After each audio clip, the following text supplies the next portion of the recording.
and welcome to my, I guess it's still an end of year because this is everything since I did my final storing video for everything that I got in 2025. So gonna do the binder tour, which is gonna be 21 binders, though 20 of them are really my collection. The one other one is just a lot of miscellaneous things, but it does have trading cards, and I guess technically some photo cards, so that's why it's being thrown into the mix, even though it is a very odd kind of binder. But we'll get to that when we get to that. That'll be the last thing. The first thing we do this year, I got this Mewcafe binder. Typically I don't go for like these fancier binders, just because I love having that like pocket in the front where I can like make a page of collages and put it on, which you can't really do so much with these. So but I kind of had to, because BCW, they stopped doing their 10 pocket pages, and because they stopped their 10 pocket pages, I needed to find another 10 pocket page from somebody for this NiziU collection, because I love NiziU. I followed them from NiziU Projects Season 1. I love them since then. So I've been collecting their photo cards, despite being, you know, the weird Japanese size photo cards, and I've decided to do OT9 collections, and I need a 10 pocket page. So I found these 10 pocket pages, but they don't fit in like the 3 ring binders that I usually use, but they do fit in this Mewcafe binder. So, and I am gonna have to get more of them. I've decided that. But yes, this is from their debut single. I do have it complete. That was my goal for last year, was to get this complete. So I was very happy when I finally able to do that. So that said, goal this year, next single, which is take a picture and / popping shaking, because it was a double A side. I do have, yeah, there's not too much that I'm missing, honestly. I am missing all the Mayuka, so if I can get a set of all of hers, that would actually get me close to everything. Oh yeah, I am missing one of the group cards. Oh well. But yes, I think a year is plenty of time for me to go ahead and finish up this set, or these 3 sets, since they're all part of the release. So yes, that will be my year goal. If I can go ahead and like find other cards for these other releases, like this one doesn't have much because this is from their first album, so everything's a little harder to find, a little pricier, but you know, that'll probably be my goal for next year. But yeah, I would like to also pick up some other random, oh, that's, I don't want 2 pages at once. Yeah, see if I can like randomly pick up some other photo cards. I definitely need something for Clap Clap, because I have like barely anything. That said, I do have basically, yeah, I now have like Nina complete for these size cards. So I at least have one member completely done for everything. So that's always nice. But yes, just focus on that one single, and also make sure that, you know, every once in a while I pick up something from one of these others. So there is steady progress made, and maybe one day, maybe one day I'll have it all complete. Oh yes, this is for Paradise. They didn't have group cards this time around. So I've just thrown in a little white piece of paper to fill the slot, basically.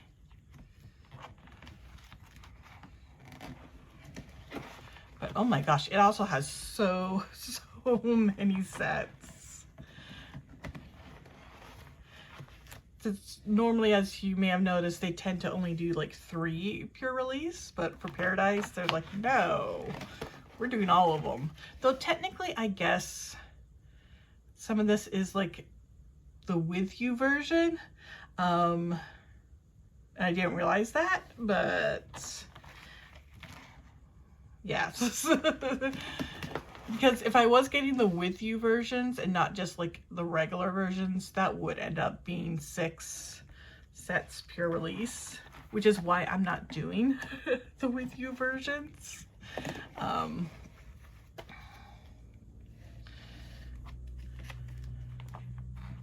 right, and then we get Rise Up.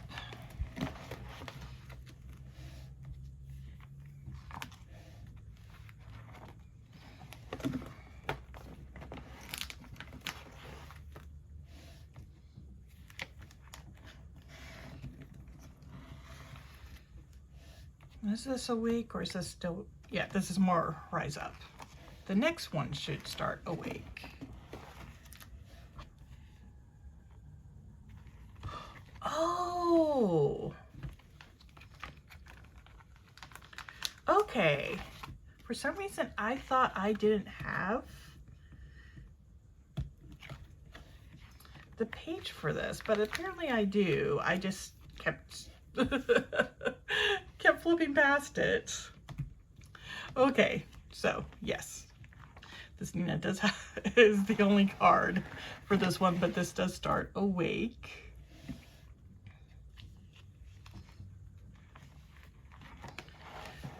Again, since I only have Nina complete,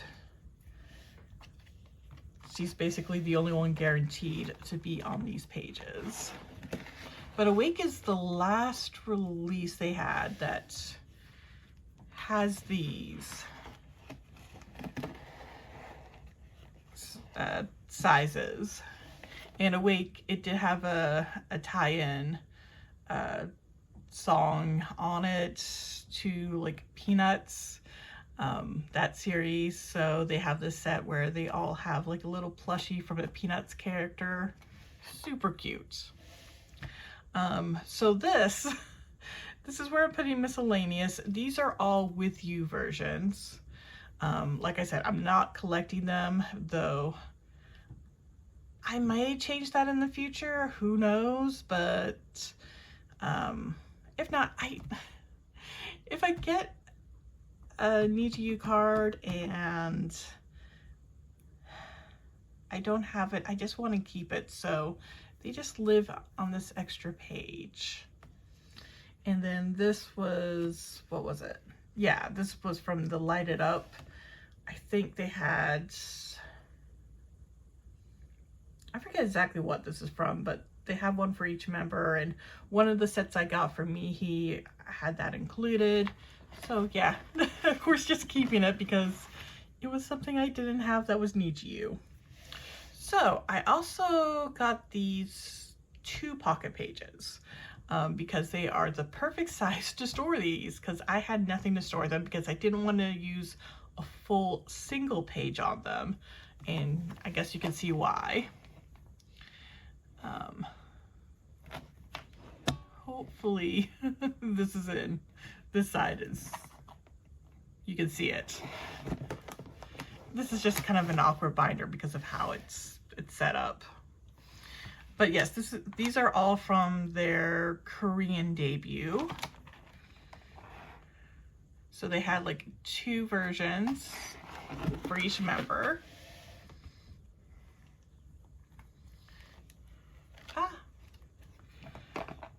And then for the limited edition, they had these versions where it's basically a collage of the 2 versions kind of put together. And also in the limited editions, you got one of these little transfer applications where they fill it out all in Korean. Of course, I can't read Korean, so I'm just looking at it. This is the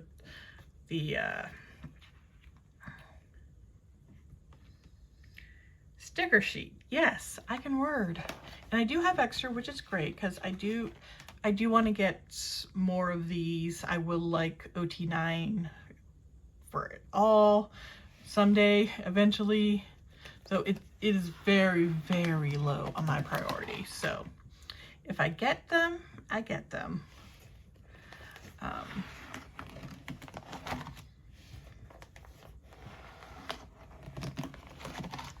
But yes, this is basically another NiziU binder. I do have 2 others for them that we'll be getting to later. It's just because of the size of this one, I kind of put it up front and knock it out first because of that. But I'm very happy I was able to find this solution. I'm still incredibly bummed that BCW doesn't make their 10 pocket pages anymore. They were amazing. They were perfect for these size cards in a 3 pocket binder. Maybe if I'd gotten a lot more of them before they stopped making them, I could have kept it in as a 3 pocket, but did not work out. So yes, just gonna be slowly working for what is in here. And that is now the first binder done. But we, like I mentioned at the start, have many, many more to go through. All right, so we now have my Miscellaneous JYP binder. I just tend to gravitate to a lot of the JYP groups. I've no great love for the company. They can be whatever at times, but I just like the groups that they create. I start off with a little, a tiny little Wonder Girls collection because they were active before the time photocards were really a thing. I also found my ticket stub for when I got to see them for their US tour all so many years ago, and get to cry over the price. Seriously, $32, or no, $35. $35. But yeah. And then we move on to 2 p.m., which do have photo cards. This is the handful of Japanese cards. This was, of course, back in the day where they weren't just photo cards. Since you see these little ends here with text on them. So what you did is that you brought these in for like a handshake event or like a high touch event. And if you used them, they would punch a hole in this area. So you can find them with like the holes, like with holes in them down here as well. But that's what they were kind of used for, and that's why they ended up being that size. And then they did, which release was this? Gentleman's Game was when they actually had photo cards for one of their albums. I did get an OT6 set, one of the few sets that I will have OT6 for, just because Junho, love him, but he is so expensive. So very expensive. Which is why I only collected 3 members for Must, where they had many photocards. Junkei, he is my bias. I thought Nickun has come up quite a bit in the past couple of years. So I'm very glad I went with him as well. And Wooyoung, I really wasn't going for like the 3 members that were still with JYP, especially since this was before Junho left the agency, but that's how it just kind of ended up. Yes, and these are just the backs of unit cards that I have duplicates of. I figured, you know, it kind of looks nicer instead of having like completely blank, because it is, they only have like 5 each. And then, so for what I decided for units, I wasn't going to collect all of them because there are just so many, was that I was going to finish a page, so I do need to get 1 more unit. It's just such a low priority for me. But I do hope to get that soon, so that way I can just not worry about Must at all anymore. So I had been collecting these little stickers from, one of their singles. They had like member versions. In each member version, it had a sticker that came with it. I need 2 more. Of course, Junho being one of them.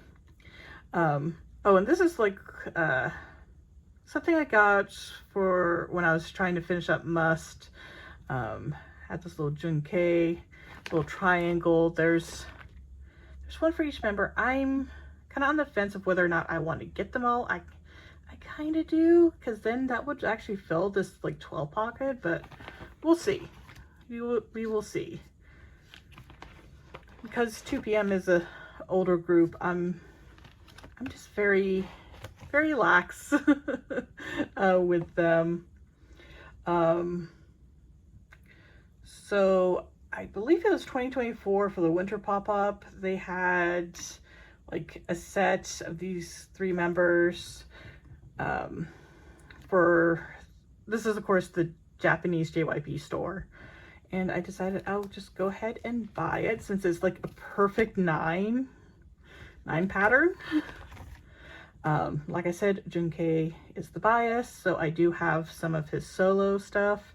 I also have his limited edition for Gentleman's Game. He's the only one I have, so it gets to live here. I would like to get more. I ended up getting this like nylon magazine card of Nickun when I was working on like Must. It just happened to be in a set that had the photo card I needed. And I would like to get more of him. In fact, I would just like to get more of the solo cards for the rest of the members. So I think that just might be something I do, at least try to get like a couple more for this page. So it's not just Nickun there alone. And these are the larger inclusions for 20 minutes, the mini album from Junkei. And this I actually got as, again, a part of one of those sets. So I decided to just go ahead and store it. And that is 2 PM done. Next up, we have my Extraordinary Heroes album. I feel like I'm kind of more or less a casual fan, but I do like them enough. I do like Gunil quite a bit. I tend to gravitate towards like the drummers or the bassists when it comes to bands. So no surprise, Gunil is the drummer and he's my fave. So this is just a miscellaneous for releases. I do want to at least finish up this page for this coming year. Let's see. And then I really like troubleshooting, so I decided to do more collection-wise for it and got these for OT6. Very happy with it because troubleshooting was really the album that kind of got me into the group. So it just kind of made sense that I would go a little extra for it. And then Live and Fall. I wasn't really planning on getting everything, but at my local K-pop store, one of the trading events, someone came by and they're like a massive Extraordinary Heroes fan. They had a whole bunch of like extra cards from like fan signs that they were in, which meant they had basically almost the entire Gunhill set. So I went ahead and bought most of them from them, and then I think I had to get like 1 or 2 on my own, which is why I have this as a full complete set. And then I did pick up some of the full group cards. This is basically a group and unit page. I probably want to get some more. Some more to add, but we'll see. And then, like I said, troubleshooting was my favorite, so I got inclusions from that. And that is basically Extraordinary. Like I said, moving forward, I definitely want to finish this page and maybe start a post Live and Fall page where I collect random cards. I think I would like that because I'm not going to go like too far in with Extraordinary Heroes, but I do want to collect something for them, you know. So after that, we have Kickflip, which is the last group in this binder. Amaru is the bias. Unfortunately, he is currently on hiatus. There's no word on when will be back, and that's fine. I mean, he can take all the time he needs to get better. I miss him a lot, but I also don't want to feel like, or don't want him to feel like he's pressured to come back sooner than he should. That said, because it has been a while since their last comeback and there's still no word of his return, one thing I have decided to do is pick up a second member. Of course, this is not set up for that second member, but I've decided to pick up Dongyeon because I just seem to have a weakness for maknaes with incredible singing voices, which is Dongyeon. 100% him. I mean, recently he did an Adele cover and it's like, oh my gosh, he sounds amazing. He brings like the right emotion to it. And it's like, the song was like when we were young, and it's like, you're a baby and yet you're actually doing a really good job selling this song despite your age. So yes, Dongyeon, I think I'm willing to admit, is definitely the bias wrecker. Amaru remains the bias though, no matter what. So I am just adding to this. There's no dropping whatsoever. So in the coming year, I plan on adding to this. This will all double up. I think the plan is to make this into an 8-pocket page. So for these with Amaru's ID, and then it'll be Doyoung, and then the second page will be the other 4 between the two, and Doyoung's ID page. That's what I have at least planned for their debut, so that's all settled. And of course they have platform versions for their releases, and they do an OT7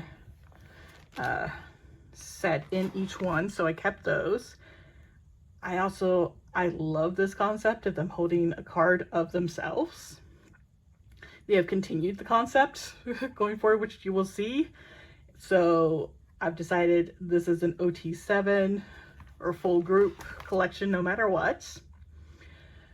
I haven't quite planned out this, but right now I'm just kind of focusing on getting Dongyong for their debut, and then I'll worry about this. But I do have all of Amaru done for Kick Out Flip Now. So I was very happy I was able to finish that. And again, we have those full sets for their platform and the continuation of them holding a photo card,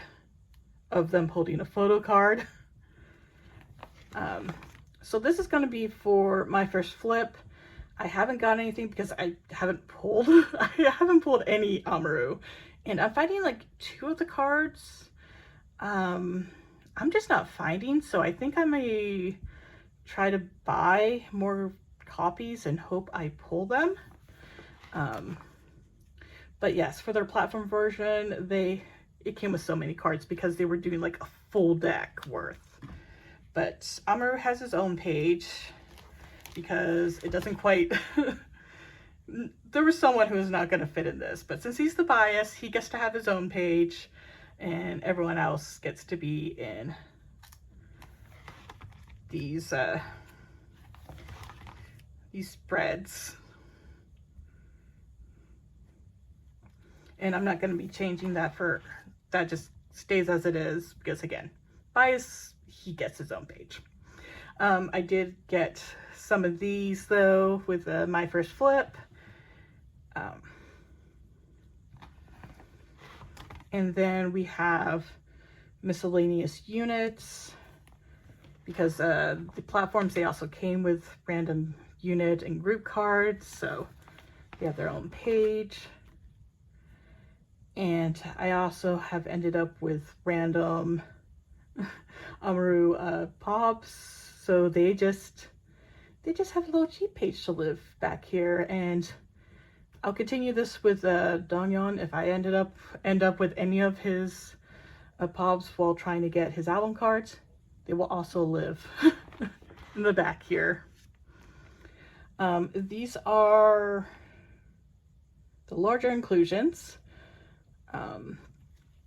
For my first flip, they had these postcards, and I've decided that I'm just keeping whatever I pull from those. And that's how I'm basically going for most of the larger inclusions, because these are from the digipacks. I believe I got both of these from sets for photo cards. They came with them. These are pulls though. And that was a pull. So yeah, for larger inclusions, like I said, I'm just keeping whatever I pull and they find homes here. And if I get anything from Amaru, and I guess at this point also Dongyong, they get to be kept as well. So that is what I have for kickflip.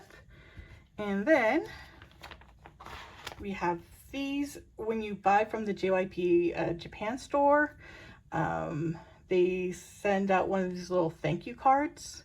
It is completely random. It's any member from any of the groups that are sold on the JYP Japan online store. So even if you like get something like Stray Kids, you could end up with like Twice or NiziU, 2 PM, anyone really. So this is where I'm keeping all of them. And Seto is the last, and I do have some duplicates, and I'm just hoarding the duplicates for now. I'm not sure what else to do with them at the moment. So yes, actually just get to stay there at the back of this binder. So yes, again, going over quick flip, get the Doyoung to match the Amaru, and then I really want to finish my first flip. Those right now are my goals for that. We've gone over Extraordinary Heroes, which is just expand, Gunil, and for 2 p.m. finally get that last must unit and get some more solo cards. All right, and that finishes the Miscellaneous JYP group. And moving forward, we're gonna start going to the individual binders for JYP groups. So this is the first of what I currently have is 4 binders for twice.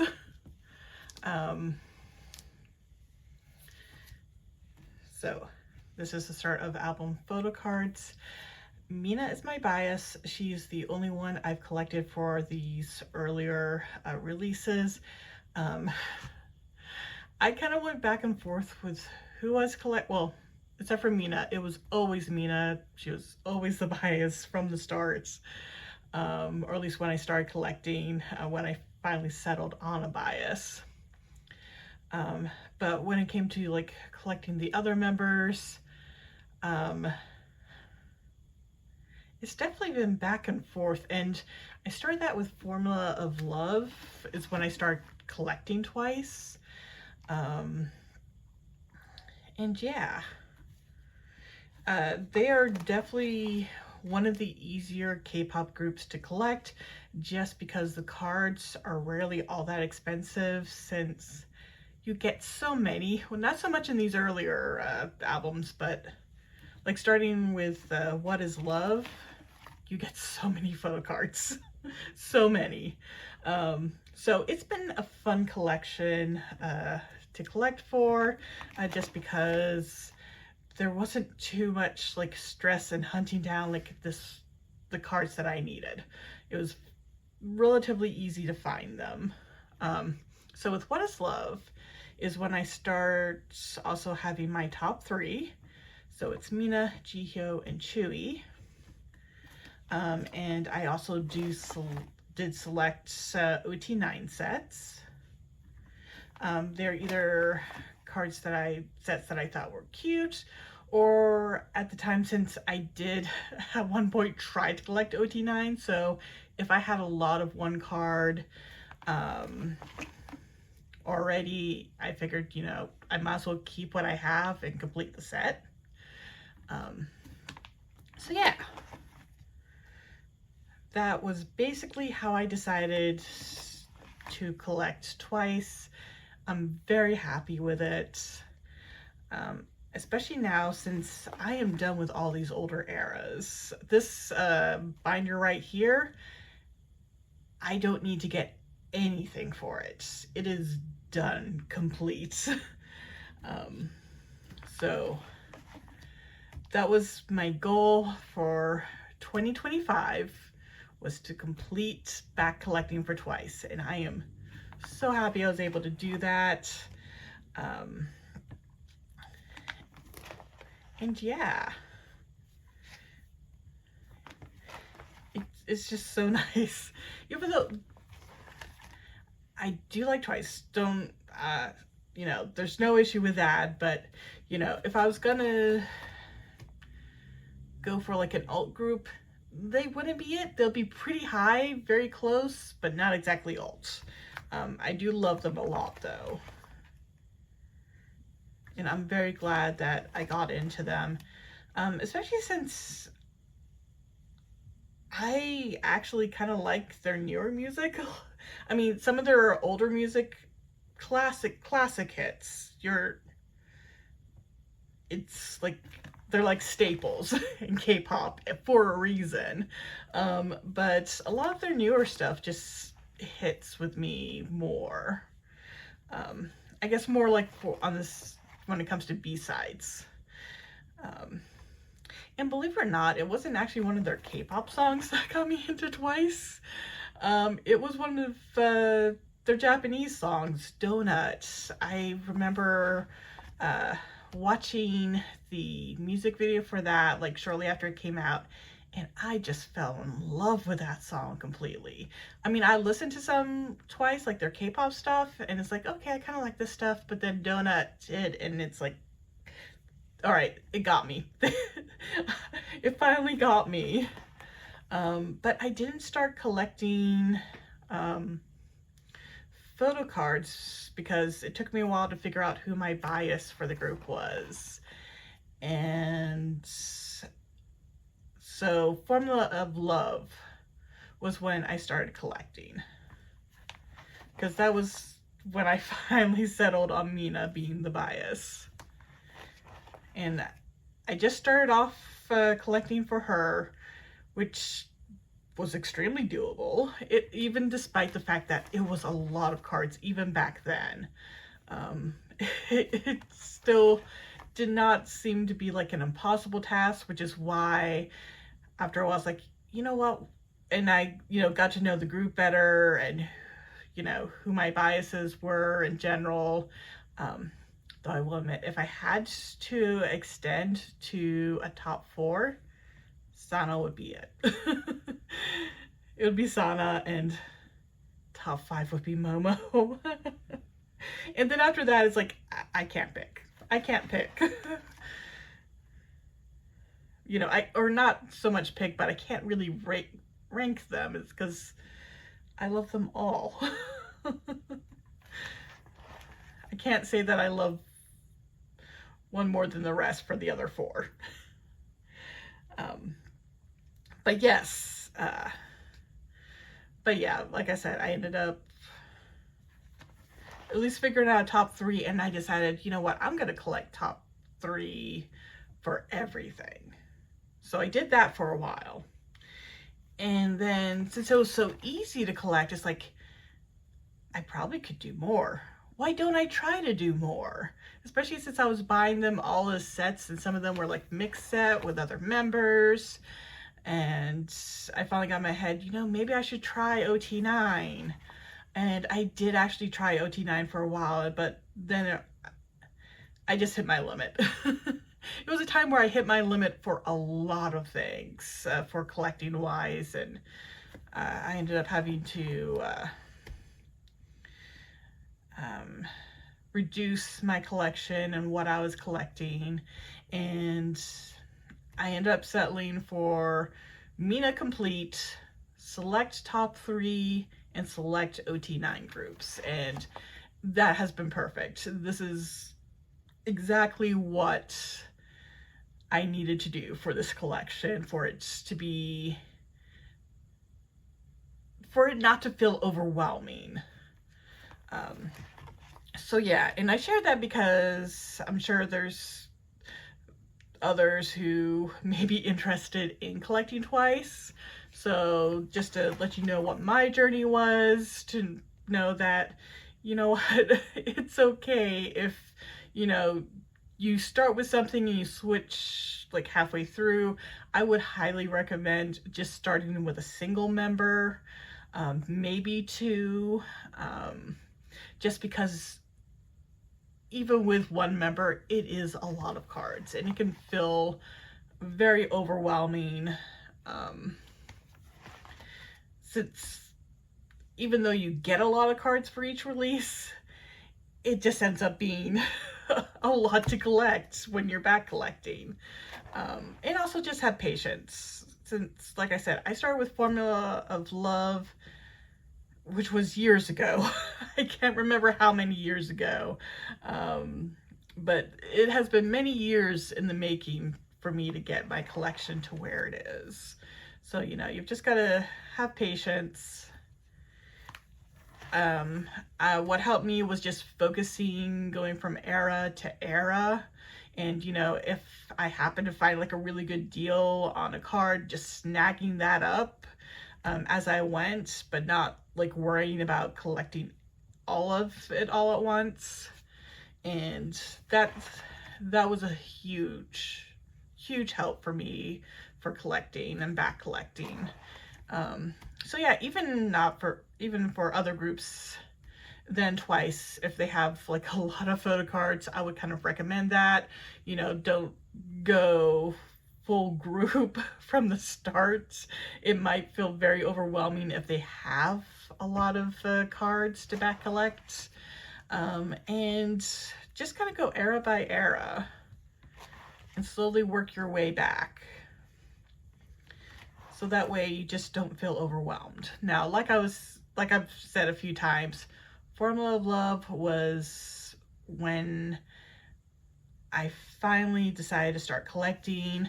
I know during like Taste of Love, I think that's when I was really getting interested in the group. I really loved alcohol free, but I hadn't quite settled on like who from the group was the bias, so I didn't really collect for that. But Formula of Love, by the time that was out, I finally had it figured out. So because of that, and again because of how easy it is to collect Twice, I have OT9 for everything for Formula of Love.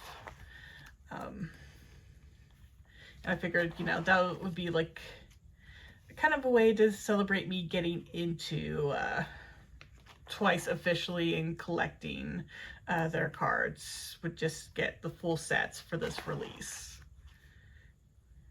So it'd be just, you know, something special. And it is also the last, no, it's not the last. It used to be the last. But then I moved all their POBs into another binder. So I was able to fit another collection. I forgot about that. Yes. Actually, 2. So these are actually the Target cards. I normally don't collect top 3 for Target cards. I'm usually just focusing on Mina. But for this, it just really worked out since I only really wanted like the 2 OT9 sets. So they really helped fill out that page to do that. I also did the Target cards for Ready to Be Here. Because I wasn't as impressed with these sets, so I only have this one OT9. I do wonder if maybe I should change that, but at the same time, I don't want to back collect anymore for Twice. I really want to be done, so this will just be a very, very small one. I don't know, I just didn't like the photo cards so much. I think the only one I'd be kind of tempted would be like the Digipack set, but since I only have the Mina left at this point, I probably wouldn't. But yes, that is binder number 1. And like you saw, these were all complete. That was the goal. I got it. I'm so happy. Oh, just so happy to have that done. Especially since now it means that I feel like I'm free to really focus on some other groups for back collecting now that I have the monster that is Twice completely done here. And here is binder number 2, which will take us to the current era, but first get through a couple others, like With Youth.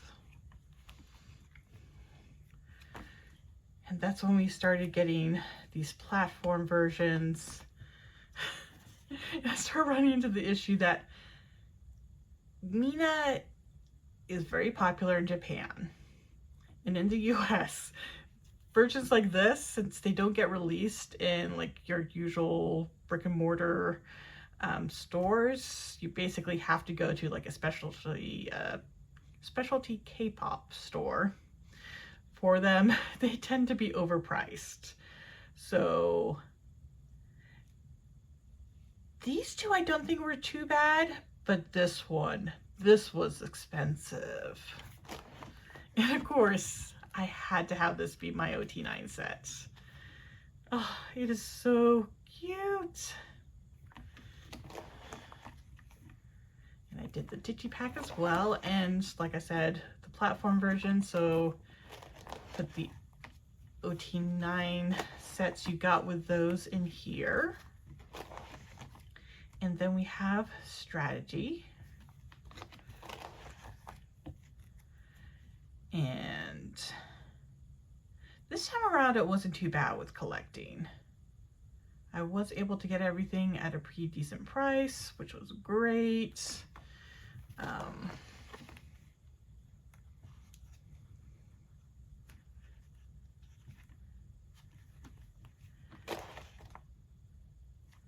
So yes, these were a bit of a pain to hunt down, but there was no way I was not having this plush set not be one of my OT9. But I was able to get everyone. Then the platforms.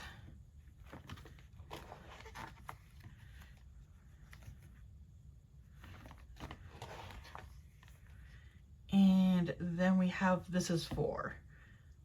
I'm not complete with this, but only because of the platform albums.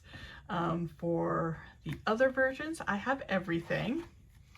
I'm missing 2 of the 3 Mina because all of them this time around are expensive. And that's just me buying them off Mercari Japan.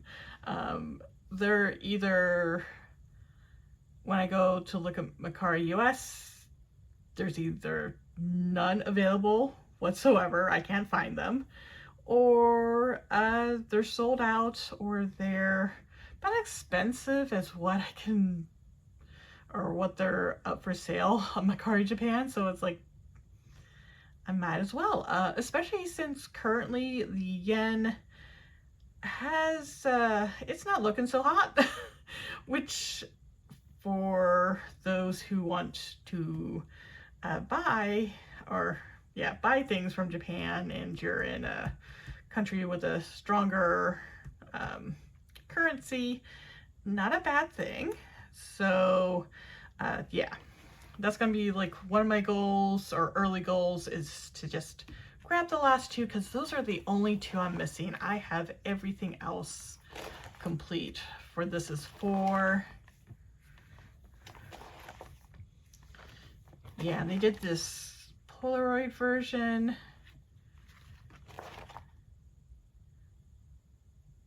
I don't really care for it too much. I kind of wish we would just cut the regular kind of platform Poca version. Okay, and then we have The Story Goes On. I really don't have much more than what I pulled. And that was it. I pulled a lot of Jihyo, so very happy about that. I was able to get Mina's Target, oh no, Barnes & Noble card.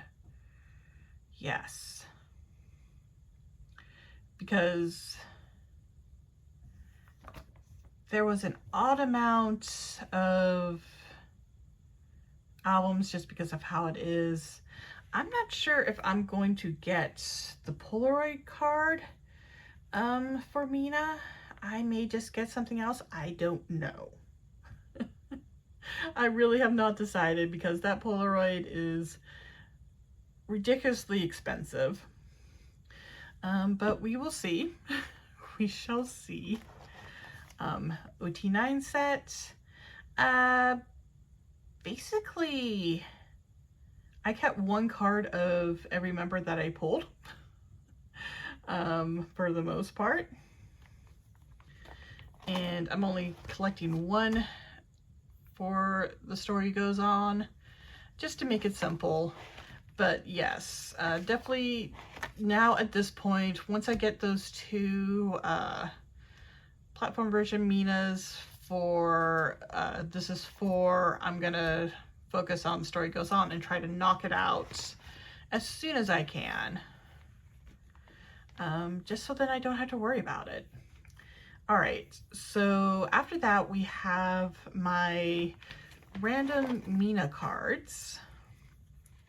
So if there were like any kind of exclusive, like this is the limited Formula of Love, Mina, I decided to only keep her. I think a lot of these are pops. Yes. So this one, I might actually move back if I don't get that Polaroid from, what was it? The Lovely Party version, I believe. Yeah, if I don't get that, I might add that back. Yeah, because at least I have this. All right, and then some other random Minas. And these are from Japanese releases. And I have a random Mina Polaroid. Or not Polaroid, postcard. Yes. And after that, have some random OT9 sets. So I got incredibly lucky and ended up coming across two of the two monograph books, which are basically photo books released for each release, and each one comes with a full set of 9 photo cards for the members. So yes, so I found 2 of them randomly, and I just have them here. All right, and then we have like full group and unit. So it was really bothering me, not so much like these. I don't mind like mixing them in with like these kind of cards, but when I separated everything, figured, okay, all the vertical group cards will have their own page. This is all the horizontal group cards that are going this way, or yeah, that face that way, which is most of them. But then there's randomly full group cards that go the other direction. I used to have them all mixed in, except looking at these going completely different directions from these just drove me up the wall. So I decided to split all the group cards and put them together by which direction they're facing, and which means like if the backs are upright. Then we have the Japanese group cards, which thankfully all face the same direction. And this is just random units. They have the same deal, but I don't care. I don't have enough units to be bothered by it. If I do, I can probably just move these more and more vertical ones. If I get a few more of those, and that'll just settle that. So it won't look so bad. All right, and yeah, for Ready to Be, for in the digipacks, you also got a unit card, and it fills a full 9-pocket page, so they have their own page back here. And then we have solos. So when it comes to solo releases, for me, I can't get into a group if I don't like their music. So with solos, I have to like the music. So even though Nyan, you know, isn't a top favorite, I really like her solo music. So I decided that I'll do some kind of small collections for her. So this whole 9-pocket page is both her debut and her first comeback. And if she has another comeback, I'll probably only get like 4 or 5 cards and then figure it out from there. Jihyo though, since she is one of my top 3, I decided that I wasn't going to like fully collect everything, but I was going to get a full page. So I filled out the 9 pocket page and stopped at that. Misamo. The only reason I have so little Misamo is basically because I have to pretty much all get it from the Card Japan, and I just have not been on top of it. I need to. That maybe I should make it, since they're coming out with like Play, which is like their second comeback.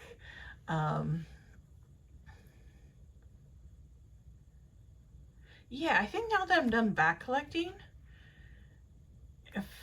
back collecting, and if I catch up with This Is For and the story goes on, I should also be looking into getting some Misamo and at least completing this page,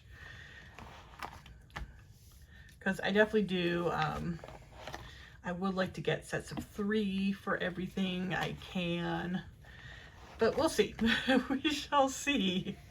And of course with Chewy, she had her solo release, and like Jihyo, I did a 9 pocket page. And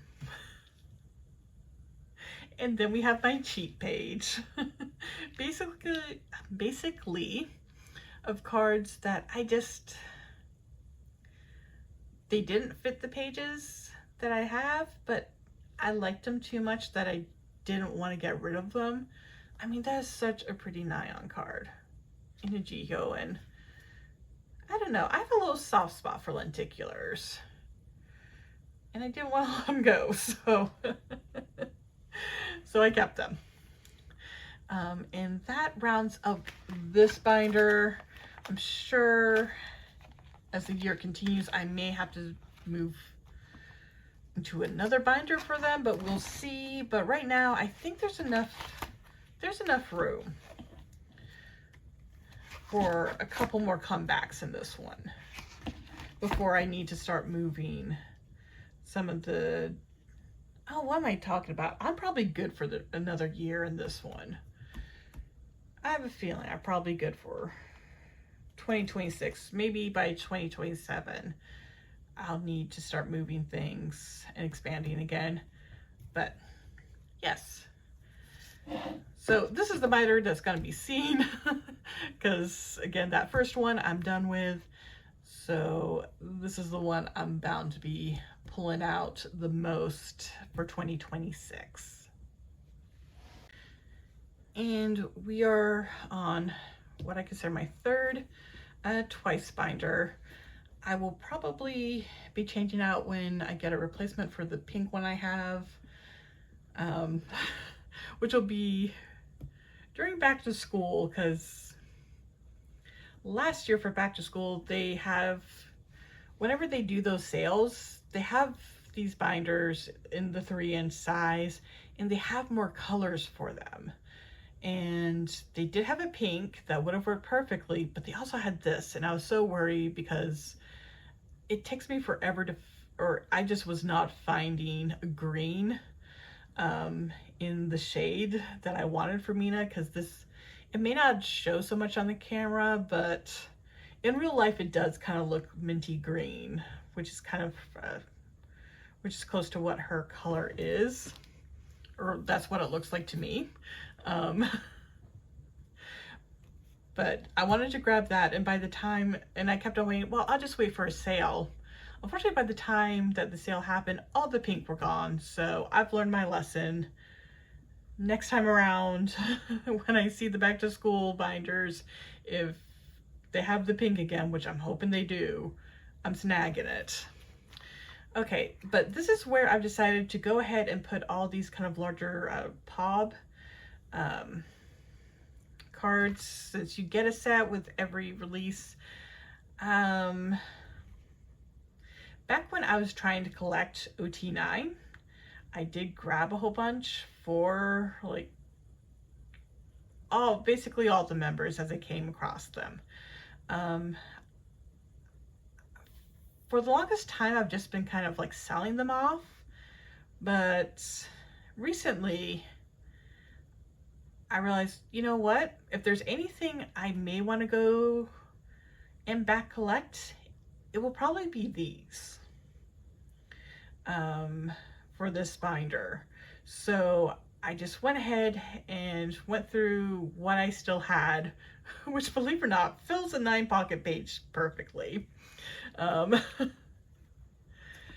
And yeah, I've decided that this is just going to be like the first page. And I'm not sure if I'm going to be actively looking for them, but until I fully decide, it just gets to live here.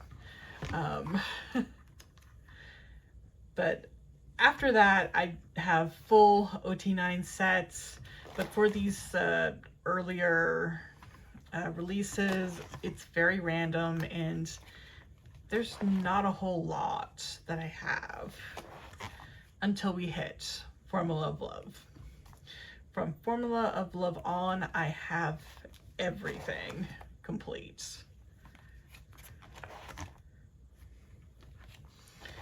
So for that, I think for a while they were just doing 4, and recently they've gone down to 3, but for a hot minute it was like 4 different versions for their releases. I'm glad they kind of stepped that back with Ready to Be There.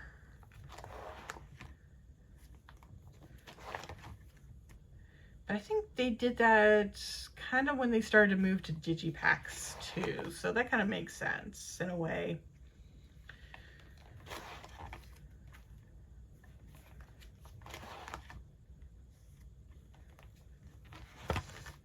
But yes, I saw other Twice collectors, you know, have their own like dedicated binders to these sets, and the more I looked at it, it's like, you know, that actually does make the collection look better, so I decided to follow suit.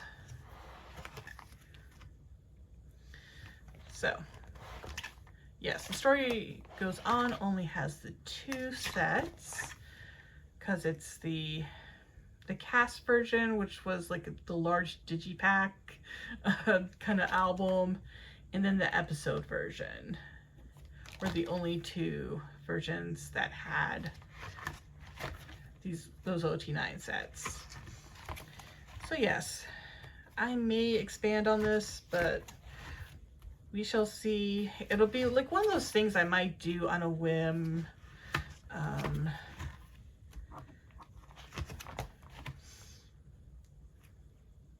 Like maybe pick up a couple, but I'm not too worried about it. I have a lot of other things that I need to be working on.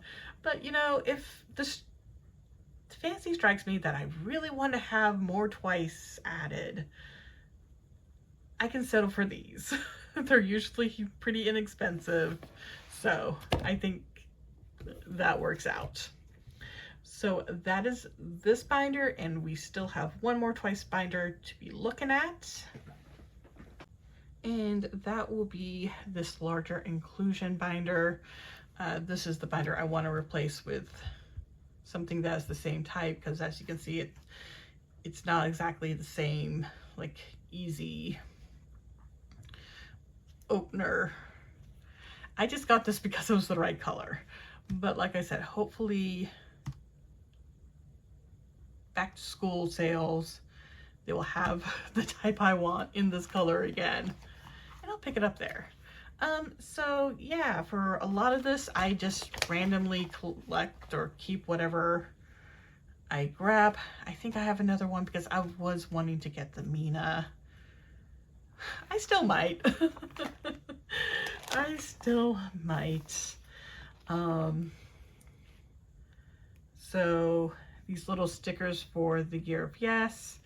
I've just been kind of holding on to them as I get them. I was able to get most of them. It's another thing I'm not quite sure if I want to hunt down or not, but you know, maybe. And the story goes on, they also have stickers, so I just kind of decided to kind of put them kind of on the same page, and if I get more, then you know, that will be their home. Did get some of these lenticular postcards, but yeah, lots of really random larger inclusions. Like I mentioned, I was kind of going off, if I get it, I'm keeping it as my guideline for them. I think at one point I was trying to get top 3, so may want to hunt down the Chewy still, because that would look nice to have all 3 of them, especially since I have the 2. Oh yeah, between 1 and 2, I do have a full set of OT9 for those Polaroids, as well as the postcards. I have most of these little film stickers. I think, if I remember right, Chaeyoung is the only one I'm missing the film sticker for. And then for the postcards here for Ready to Be, this should also be all 9. Yes. All right, and so for these things, this for Ready to Be, I actually have completed. So what I've decided to do is kind of like, I'm not sure what you call these, but I guess we'll call them the postcards. They're not postcard size, but whatever, they're like postcard quality.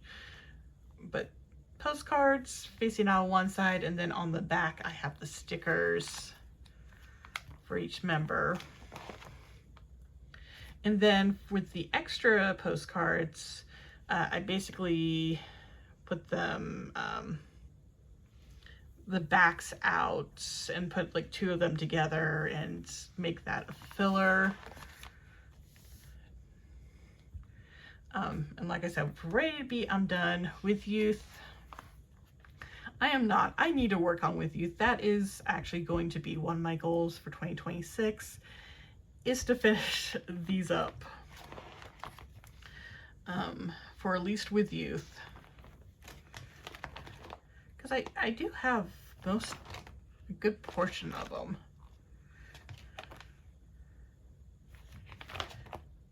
Yeah, there's very little I'm actually missing. It looks like Sana is the only sticker I'm missing. I'm missing Jihyos and Nions. And then I just need to get some extras to build those. Yeah. 100% the goal. I don't work too much on larger inclusions, but for these I will. So for this, Walmart had these photos as their random inclusion. I did not get a full set. I'm missing Mina and Momo.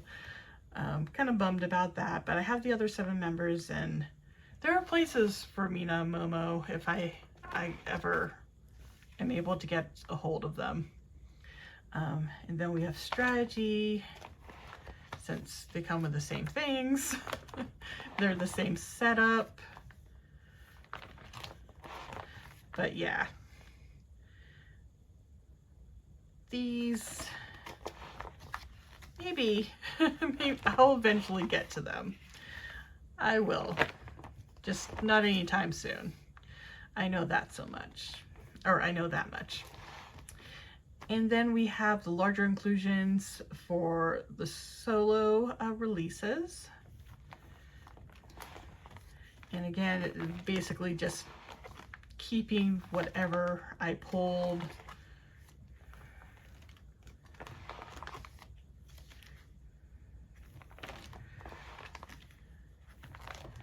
Oh yeah, and for Misimo, I got this postcard. It is huge, but there's no way I was not going to have it somewhere in this binder.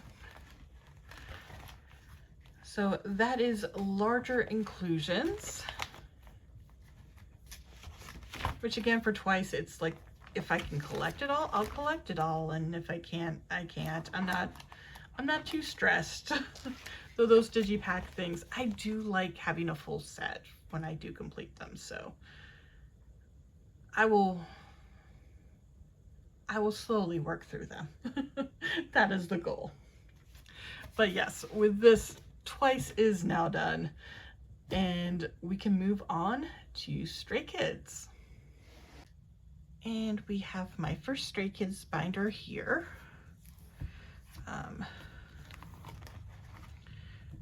So I collect my top 4 for everything, which is of course Sungmin is the bias, Felix is the wrecker, and then Chan and Lino.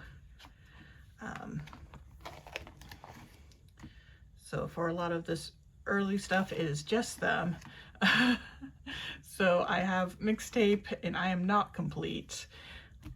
I Am Who is going to be one of my goals for 2026, is to finish up this, especially since this Felix is one of 2 Felixes that I need to be able to have him fully collected, because I got extremely lucky, and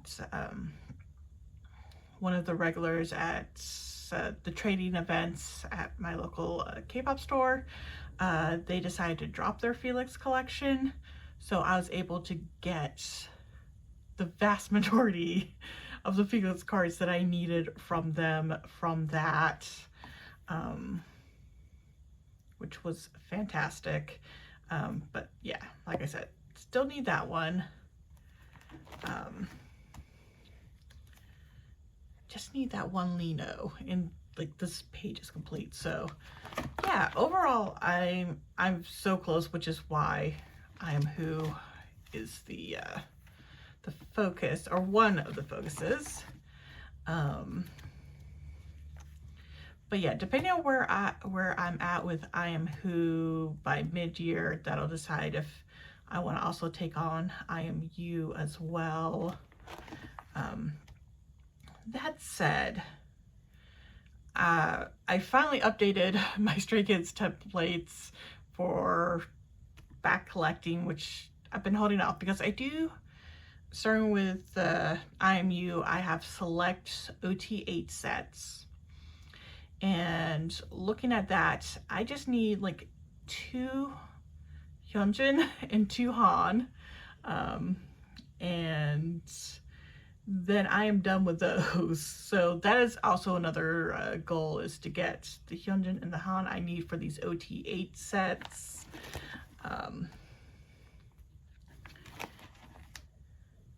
I finished I finished Miro. That was my goal for last year, so I succeeded in that. Since I'm working on the I don't think I'm gonna try to finish up Yellowwood this year. It again depends on how I'm doing with back collecting those others.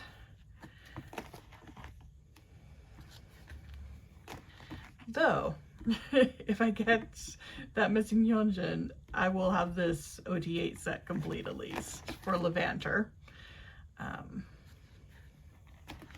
Yeah, I also just want to like pick up cards from all these other releases that I need cards for. Because I would like progress. I would really love to be done back collecting for Stray Kids as soon as I can, but we will see how that goes. But since I finished with twice, it's like Stray Kids just seems like the natural progression to like focus on finishing up back collecting for, even though they're much more expensive. But yes, from starting for NEXZ, I at least have like regular album cards and everything. This is where you're going to see a lot of completed pages. There are some like jewel cases and digipacks that I don't have completed. And that is something I will at least want to work on. Probably not sure if I want to aim to finish, but I definitely want to get at least a couple more cards for those. But stopped here because Christmas Evil was the first comeback that I had become a stay by. NEXZ era was after, you know, that was out, was when I finally got into when I got into Stray Kids. I don't know why I keep tripping on my words right now, but this was the first, Christmas Evil was the first that I pre-ordered, like one copy of each. So I did full OT8 sets for it, which was very easy because there's only 3 card sets for this release. And since I did pre-order, I did get the full pre-order set, because there was a very small window of time that Stray Kids did that. And then, of course, excitingly, with Ordinary, that's the first release that was available in US stores, like Target and Barnes & Noble. Yes, and I don't have all the jewel case cards for that. So if I can, it'll be nice if I if I can get myself like to at least get either the Chan or the Lino, because that would be nice to finish that off.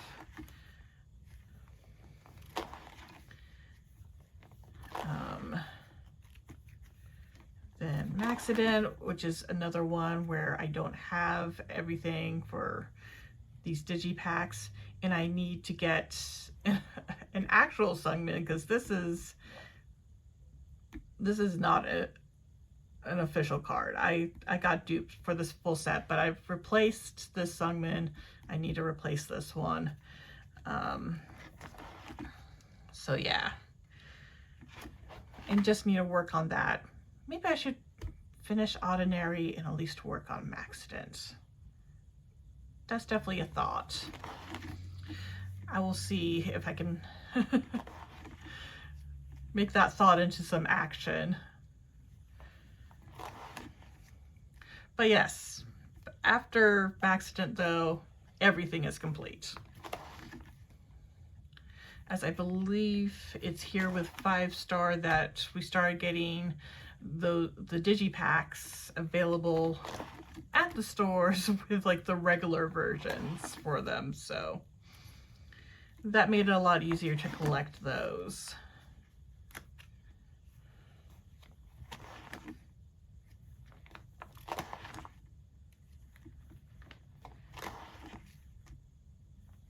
And we have 8, which felt like it took forever to collect for. I don't know why, it just did. It did not help that it had this Felix, which I did not pull. I had to buy it. Thankfully, I believe I found a good deal for it when I did buy it, because it was with another card, and that made it seem a little less expensive, but it is ridiculous what that card goes for. Especially since it's an album card. It's not like the album it came from is not available to purchase new anymore either.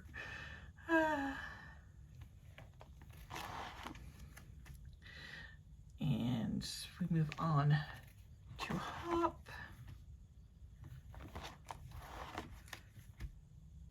And I think it didn't help because I think Aiden Hop, they were released not too far from each other, and that also, I don't know, it felt like a lot. That said, I felt very lucky that I was able to easily get all the was it a Polka or was it a Nemo? I think it was a Nemo for a hop, but I was able to get the OT8 set for that.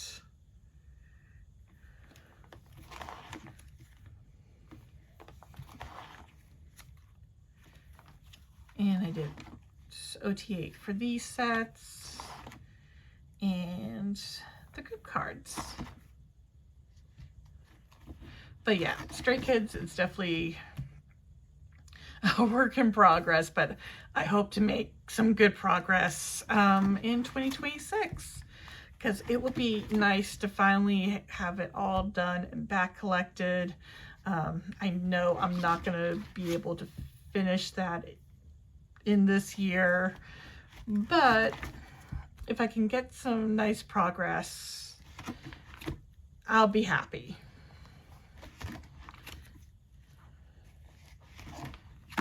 And yeah. And this is basically everything that's going to fit in this binder. So unless I decide to back collect more, which I don't think I will, Stray Kids, it's too expensive to do that. I did try OT8 and it ended up being too much. So select OT8 is the way I'm going forward with it. But yeah. This is all that's going to fit in this binder. So let us move on to the next. So this is my second Stray Kids binder. It's one of the few I haven't updated to a 3-inch yet.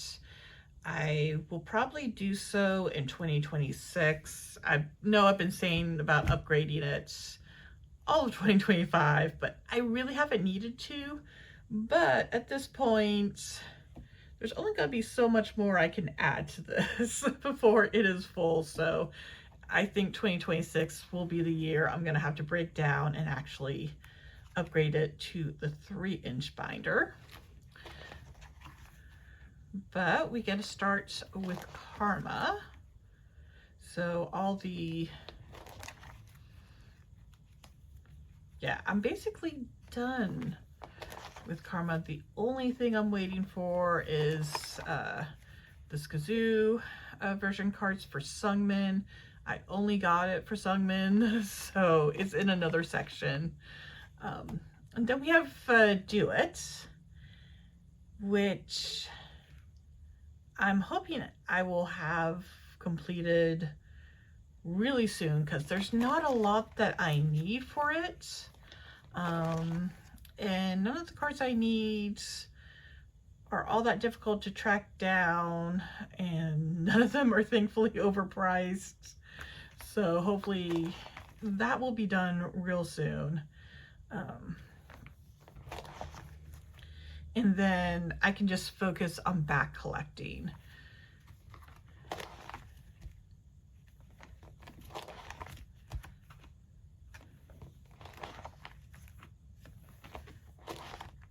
In fact, I do already have the last unit cards. I just need to store it, but that will be for my January storing video.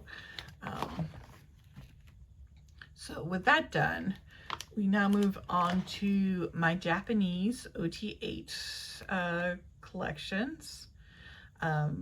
Basically, with most Japanese releases, you can find an OT8 set for like the regular version, whatever it is, for cheap.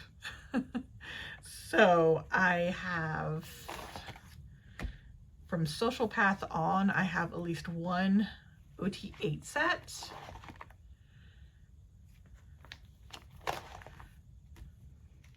And then I end up picking up this Kazoo Toy World from the JYP Japanese store. I thought it was a really cute set. So I picked it up, and it just gets to live here in my little Japanese section. And now we have OT8 pop section, or store exclusive. These are the Target cards. I was collecting OT8 Target for a while, but then Hop happened and I didn't pull the John and I wasn't paying those prices, so I gave up. But I do have also some random OT8 sets from Korean stores. I believe this was the Aladdin set. Yes, both of these should be from Aladdin. Back when they used to ship to the US. I'm not sure if they've changed that, but yeah, they did stop after Karma. Pretty much because of the tariffs. The tariffs really have ruined a lot, so. But on the few times I do have an OT8 set, they kind of live in this little group. Yeah, OT8 pop set. And then we have my Sungmin section. He's the only member that I will collect complete for, as well as like season's greeting, random pobs, random merch. If it's Sungmin and I can afford to get it, I'm getting it. So these are basically what I'm kind of considering album cards that I'm only getting Sungmin for. Like, this is a limited version from NEXZ. So yeah, and this is where the 2 Karma cards, so when I get them, will live. And these are all season greetings cards. I don't have this year yet. I will eventually. And these are all just random album pobs that I've picked up. All for the Japanese, or not the Japanese, Korean releases. Japanese is or maybe I did. Most of it's just gonna be Korean because there's just a lot more of it.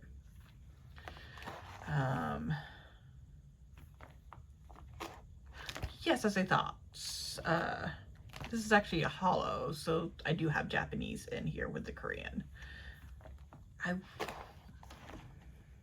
Yes.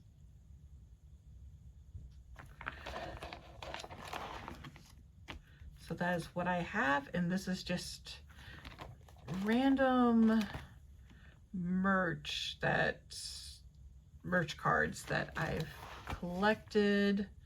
I've tried to have some method to this madness of a whole bunch of random Sungmin. These are all in connection to their tours. And these are all just random merch. And I did pick up some D-Icon. I do want to get like more just to like fill out the page, but that is a very low priority. These are Japanese cards, the kind of odd size ones. I do have a handful of those Sungmin. And these are actually Japanese album cards. I wasn't sure where else to put them because, yeah, Sungmin would be the only one I would collect them for. So they just kind of live back here. And I just have those 2 from Giant. That's probably like one of those things that I will focus on when I'm done back collecting, really. And then we have random unit and group, yeah, group cards, basically.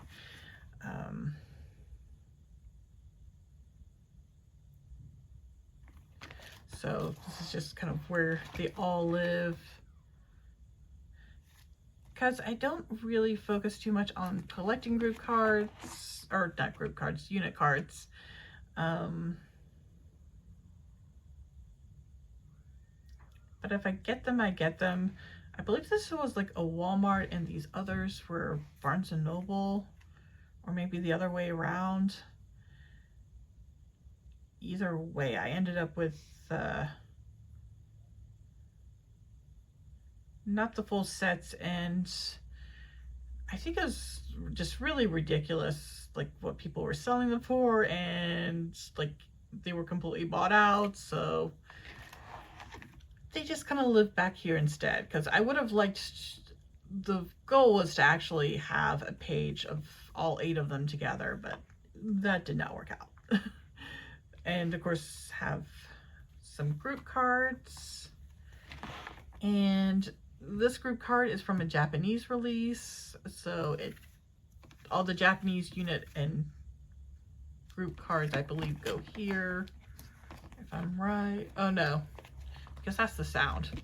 I think it's just the Japanese group cards, that's what I was thinking, not so much the units.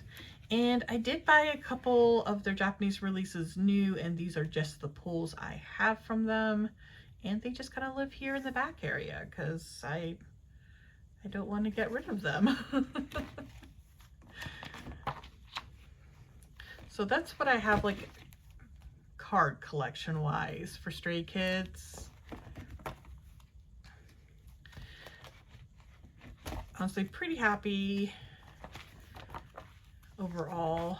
I'll be very happy if I can knock out Do It real quick and then like focus on the older stuff, and also getting like more random Sungmin. I really want to have a massive, like, just Sungmin collection. He is, like I said, the bias. But we are not done with Stray Kids. There is another binder for them, so let's get to that. And this will be the larger inclusion binder I have for Stray Kids. It's another one that's still in a 2-inch, but I have room. It's not going to be as in need as the other binders to be upgraded to 3-inch, but yeah, I have some random IMU and IMHU cards, since somebody had like incomplete sets of them, but they were giving them away. I'm like, yes, I will take them. I will never say no to more Stray Kids. But yes. And it's less by era, more which direction are these cards facing to be upright for most of this. I really dropped the ball with collecting these. I need to get at least something more for those. That's just kind of sad. I know. At least for Karma, I've done rather well. I'm only missing 2 of these, so very happy about that.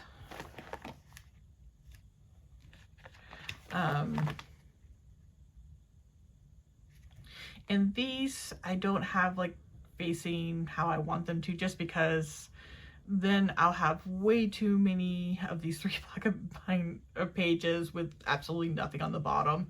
So as I get more things that can fit vertically, they will be moved. Keep forgetting. Okay, so it's the Changbin. I think Changbin's no. Changbin and Han. I'm gonna have to try to remember that. And in 2025, I got the Maniac Blu-ray, and it came with this little Polaroid set.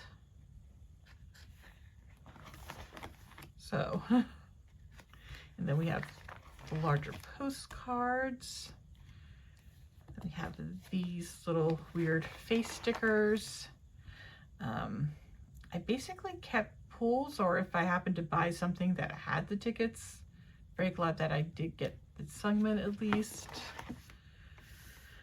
And these,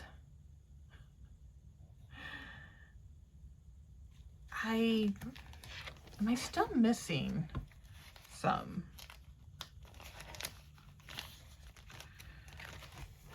So I got the Changbin, Han. Yes, I'm still missing Jungin. But from accident, I know I have everyone.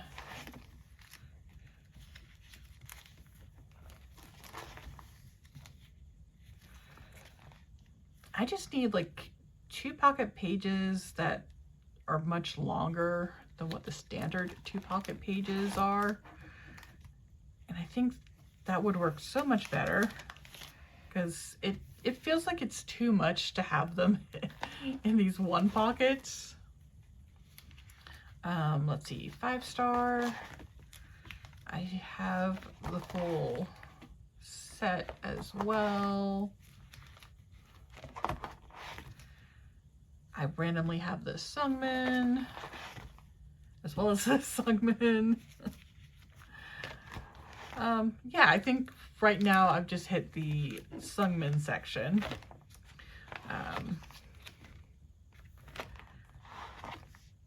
And I guess if I get more Maxident jewel cases, I can finish this set back here. I just have Maknae line and a random Changbin. So I need Hyun line. But yeah, there aren't too many larger inclusions for Stray Kids nowadays that I keep and I put away, which has kind of helped keep this binder on the small side. But yes, with that, I am done with Stray Kids, and we can move on to the next JYP group. And we have Itzy in their own binder. This was one of the new binders that I got for 2025 because Itzy had reached the point where they weren't fitting in the Miscellaneous JYP binder anymore. But right now, I'm mostly just collecting Ryujin and Chaeryeong, and it's like two cards, pure release. But I have been slacking. I have been slacking really bad. But again, one of the things that I want to do now that Twice has been back collected is to focus. Focus a bit more on doing this back collecting for them, because there's no reason why I should not be just knocking this out, especially if it's only 2 cards for 2 members, pure release. I actually do have a couple at least done at least, so that makes me happy. Though I do also just random collect anything Ryujin and Chaeryeong, so for some of these, I'm close to, or I could potentially do like a full page and have like 4 cards for the 2 for each. But until I get 2 cards for each, I will not do that. That's going to be like the pressure for me to hurry up and fill these pages.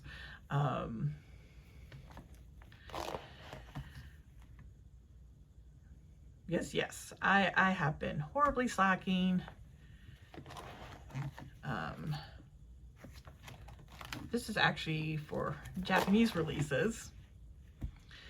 Another, which I've done even worse with. Though, thankfully, I had enough to finish Ringo real quick. I did do some work, so I have some algorithm. But yeah, need to keep working on that. If I could, it would be great if I could finish all this. Maybe not the Japanese releases, but at least the Korean releases for 2026. I think that's a doable goal. Also, another goal is to get the Yeji and Leah for this, so because I am doing select OT5 collections as well. So, because before I decided to collect the Ryujin and Chaerong as I am, I did have select OT5 collections, and it's like, I'm not going to downsize those. I'll just keep them going. I do have one for Ringo, and I gotta figure out what to put in these, because I realize at this point, any OT5 collections I get are pretty much, I'll probably get like the platform edition, whatever version of platform it is, and they tend to have OT5 sets, and then I'll just have like a random OT5 set in the middle. Like this one is like the Target exclusives for gold, and yes, and the next one is like with tunnel vision. The whole reason I'm even collecting any OT5 is basically because I did plan, or yes, I have the platform versions on the way. I know they have an OT5 set for each, so it's like, okay, I've got to figure out another OT5 set. And I've decided on the these where they have the little drawings on the back of them for, oh, I forget the exact name for them, but it's basically the member exclusive versions. I pulled the Yuna. I have another one coming, so hopefully I don't pull a dupe. And then I just need to track down the other members after that. So that is also something that will definitely need to be completed. And after that, I just have a whole bunch of random unit cards.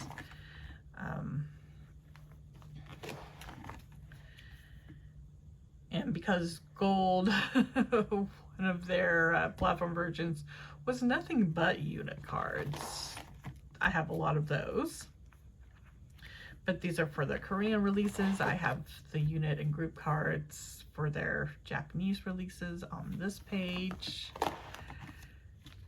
And then we just move on to larger inclusions. I had a lot left over, so, which is why I have a lot of kind of older releases getting rep here in the larger inclusions at least.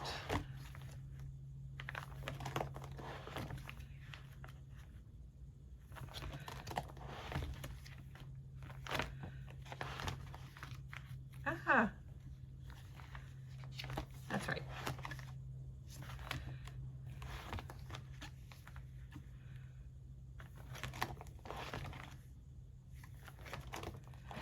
And then eventually it is just Ryujin and Chaerong.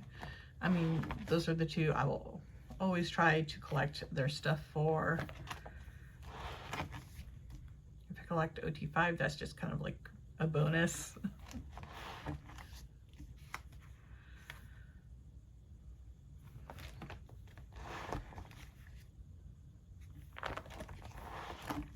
And then we have this section, which is all the random cards that I don't exactly need.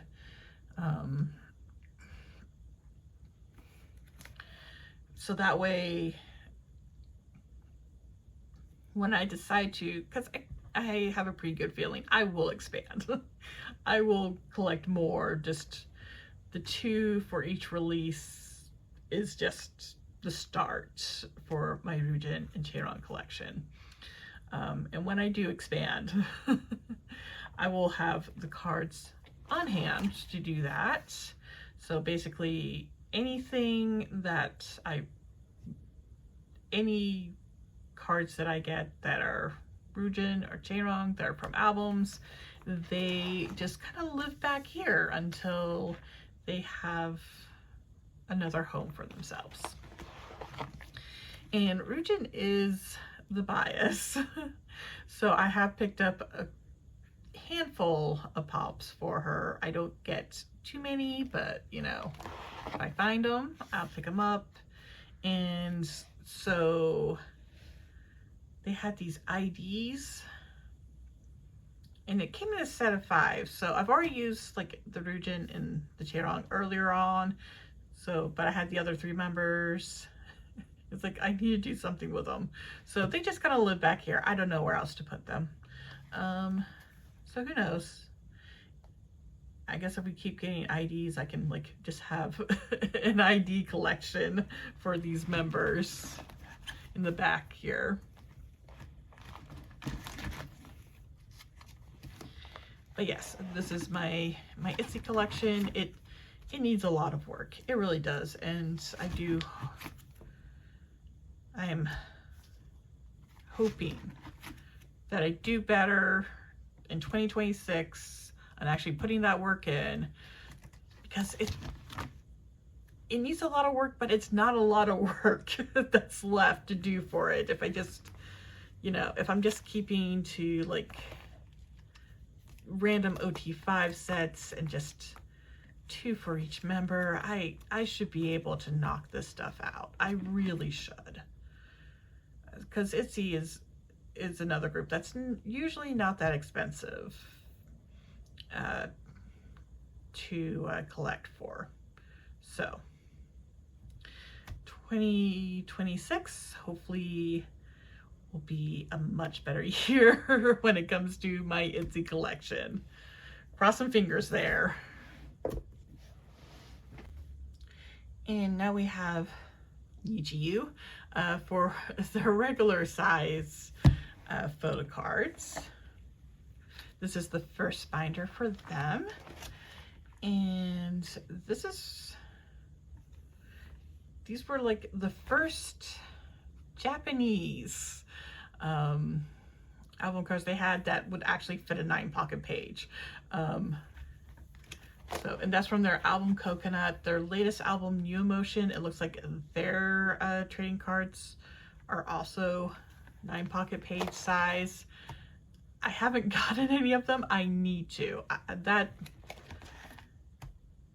is definitely on the list, but I do have a couple things I need to complete before I start with New Emotion. So this section is for their Korean releases. So this is their debut single for Korea, Press Play. It only had 2 sets, so I was able to finish that off real quick. Their second and their first second single, First Comeback, they went all out. A lot more sets, and thus I do not have as much, but I do have both Mihi and Nina complete. So right now the priority is going to be finishing Love Line, and then I want to move on to New Emotion. So hopefully I'll be able to do that. I mean, I did complete this OT9 set at least. Yeah, so all right, so there's only like 3 OT9 sets that need to be completed. Yay. But no, I just really need to settle down, focus, and get all the Love Line I need. So that should be complete. In their little step outs video, they did mention international activities, which I'm assuming is going to mean we're going to have more Korean releases from NiziU. Very much looking forward to that. So after that section, we have what is basically my largest section, which is these are all the OT9 sets from the JYP Japan store. So basically for every release,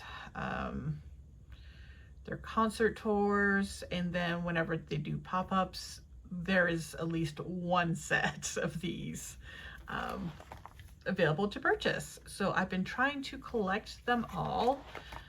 I do have a good amount of them. There are some that I am missing that I need to go back collect.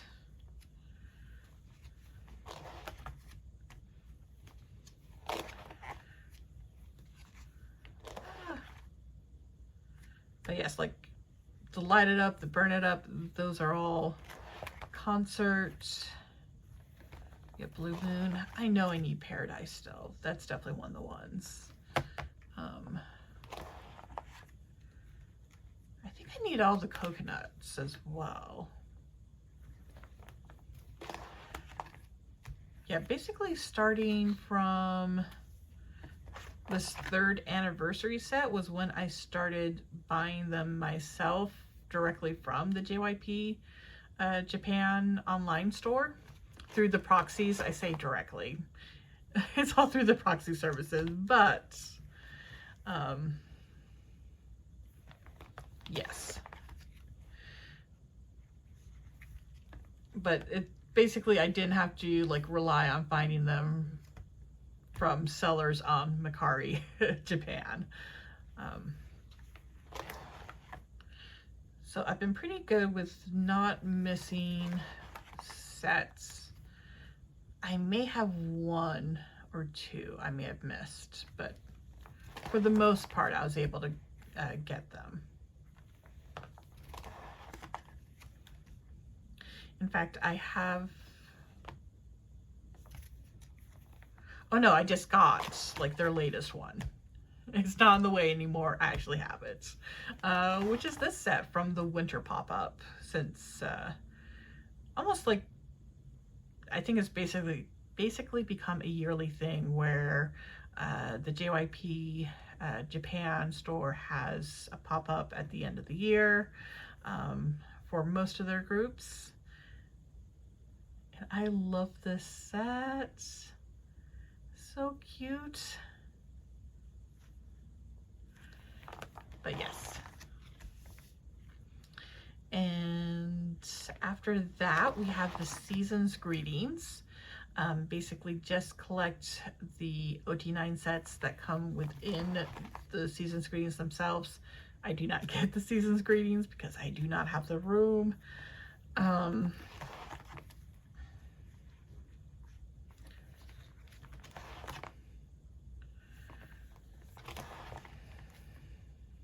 But yeah, for a few years they were doing 2 sets, but then with this they went back to like a single set. Last year I made the mistake of waiting too long and I couldn't find like the full set, because usually you can find like a full set of 9 for a pretty decent price. I waited too long. It took me forever to hunt down each of these individually, but it's complete. I have not made that mistake this year though.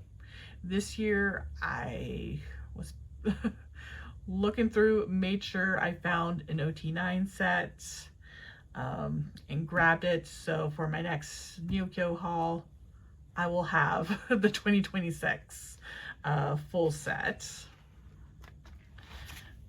So yes, we end with Season's Greetings here. For binder number 1,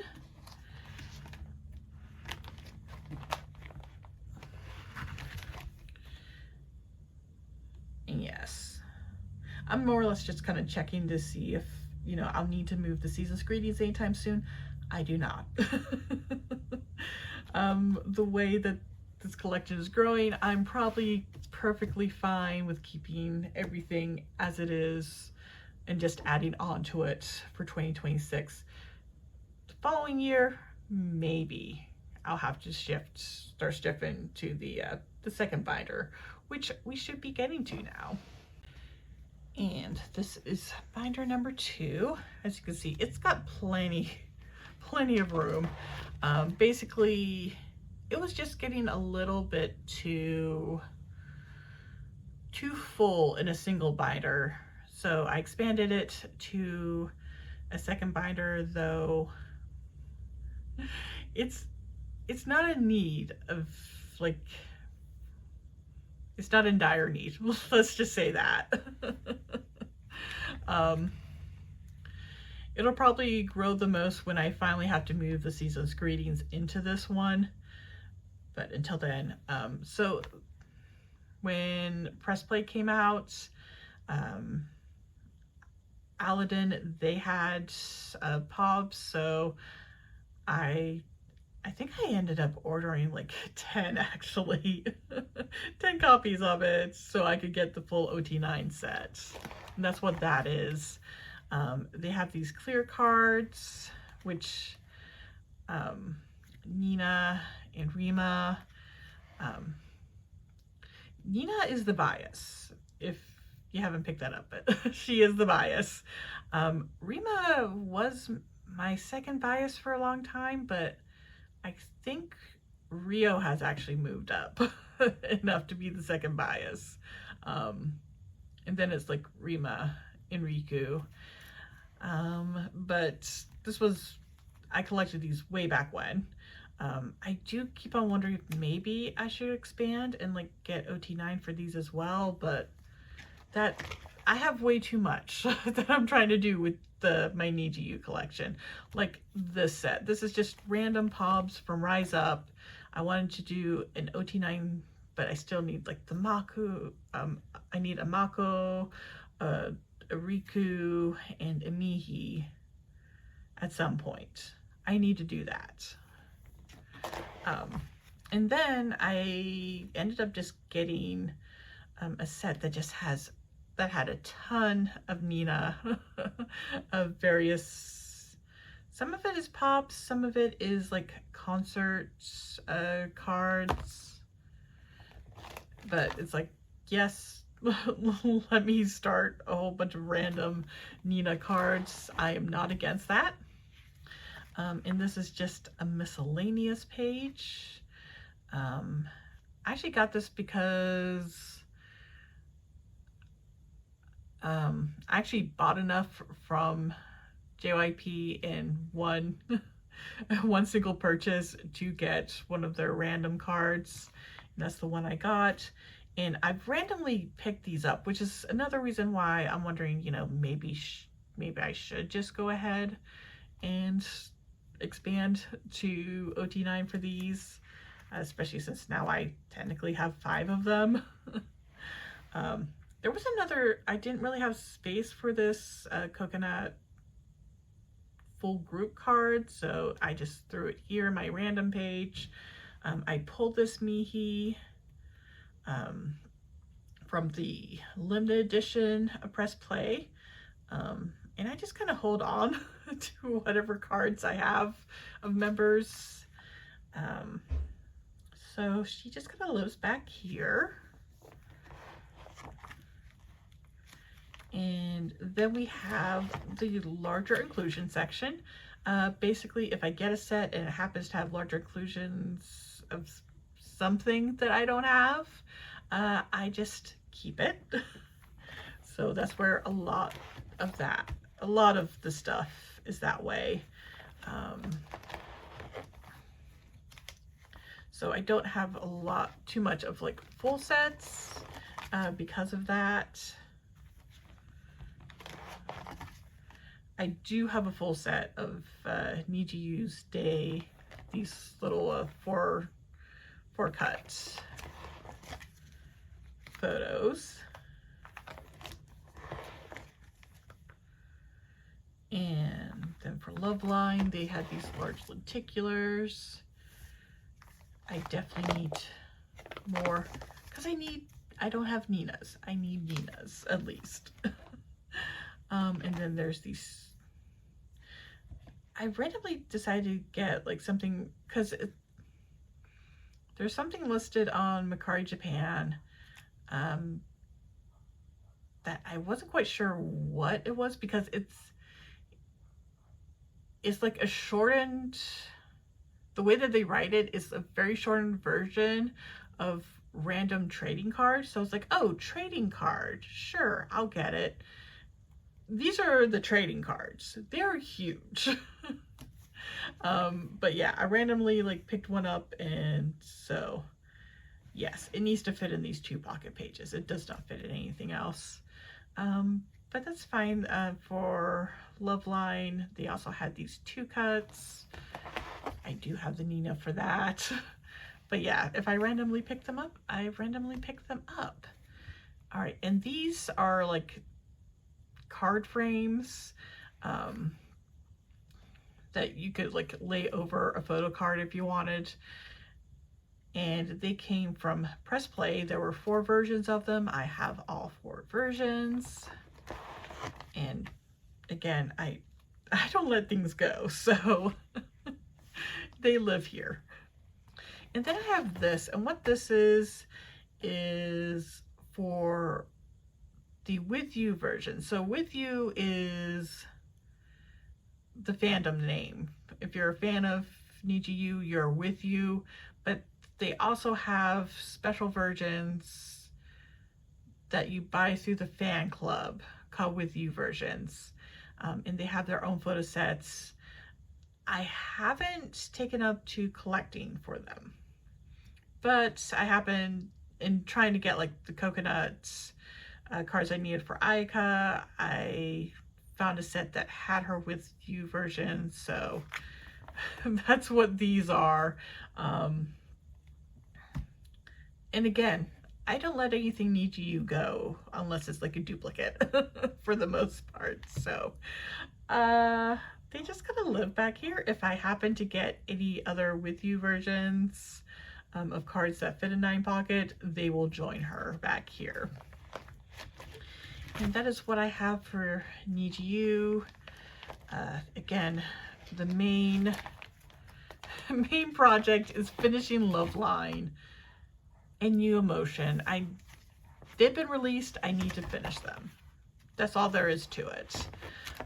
I would like to get more random Nina cards, and I do need to finish this thing up. It's not that hard. I'm not even being picky about it all being from the same sets. They can be from other sets.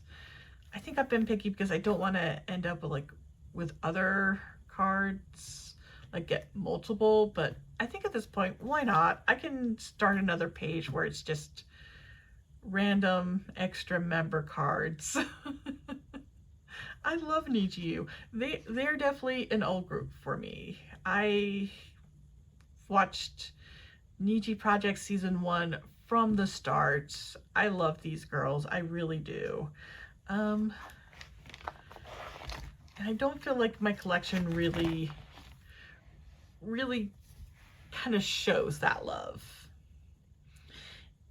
So maybe that's something I just need to like work on for 2026 as well. But no, for the most part, I have the odd size. I wanted to finish more of that, then Loveline and New Emotion, and whatever else comes out. I hope to see a lot of growth with NiziU in 2026, especially since it's their 5th anniversary year. Well, no, they just hit their 5th anniversary. So very much looking forward to seeing what that brings. Yeah. So that's NiziU done. Let me move on because I know this video is going to be massive. And we have my first NMIXX binder. So I basically just collect Soyeon for album cards, though I have decided, at least for their debut, I may change my mind and do more, but at least for their debut release, I'm also going to pick up Lily's cards. because Lily is the second bias. And I used to collect Lily too. Lily started as like the bias at first, but then, you know, as I got to see more of them, Soyun ended up displacing, but still not by that much. Lily, like I said, bias or second bias there. But yeah, I figured kind of as a way, because I am so pumped because I'm going to be seeing them on tour this year. So I've been like a little NMIXX euphoric, and it's like I need an excuse to get more NMIXX, and that will be it. So you're gonna see some Lily here with Soyun. Again, I'm not sure if I'm going to do that for all these past releases, but at least for Anmare. Maybe eventually I'll start adding Lily and it'll be just Lily and Soyun. We shall see. But for now, I just have the Soyun, and yeah, for their platform versions, is since a lot of them have OT5 collections, I have OT5, though I did get, oh, OT5, what am I talking about? I can count. It's OT6. OT6. But yes. These are the Target cards. And I collected all of them so that way I had a perfect balance there. And yeah, for the first time they did platform, they gave us so many, but that's because there were like 6 versions because they were member exclusive. So had so many cards, but I'm not going to complain. I love the fact that I have some OT6. And then Stick Out, where they had a more reasonable amount of cards for their platform, but they also went down to like only 2 versions, so yay. And again, I got the Target exclusive cards for that. We started getting units, so I collect all the unit and group. So we've moved on to forward. These Nemo cards. Oh, these Nemo cards. They have been such a pain. I have been searching everywhere. I finally broke down and decided on a whim to check and see if like Poke Market had them. Because I normally don't like buying from Poke Market. I think they're a little sketch, though it does look like they've changed some of the things that they were doing that were just really sketch to me. So that's good. It looks like they made some positive changes, which I was glad for, especially since they actually had these. So I do have a Poke Market order that is coming in that will have these Soyuns, and I can finally be done with forward, which is great, because otherwise I would just have to keep randomly buying the Go version. I believe it was the Go version for the Nemos in hopes of pulling. But yeah, and I don't know why they were so difficult to find. Thankfully, everything else much easier. I ended up getting extremely lucky too. I pulled a lot of Soyun. But yes. So outside of those 2 cards, I have everything for forward complete. I did end up getting the little shell MP3 player, so that is what this set is. Since you did get a full OT6 set when you got that. And now we have Blue Valentine, which I am making sure that I'm working on at a much faster pace than I have these other eras, because I kind of feel like I'm only making it harder for myself when I wait as long as I do for NMIXX. So I have a lot that should be on the way that should help fill this out. Of course, I got the platform versions. Definitely been, oh no, these are all pulls. Yes. So, but I have been working on trying to get all the units and knocking those out as quickly as I can, so then I just don't have to worry about it. It'll be nice. Definitely need to make sure I'm keeping on top of things with NMIXX in general. And then we move on to my Soyun Pop section. Yes. So I decided that I would collect like 2 pages worth for Admare, and I've decided to do 3 pages worth for Pobs for every other release afterwards. I was hoping for Antwerp I would have like all 3 pages complete. I do not. I need 6 more cards, but that is fine. It's the cards I get, you know, whenever I can. They're not the highest priority, but I definitely 2026 Antwerp should be finished. Then I can work more on Xikers. Thankfully for Xikers, I have been randomly picking some things up over the years. So I have 1 page done. And maybe at least complete 1 more other page for Xikers.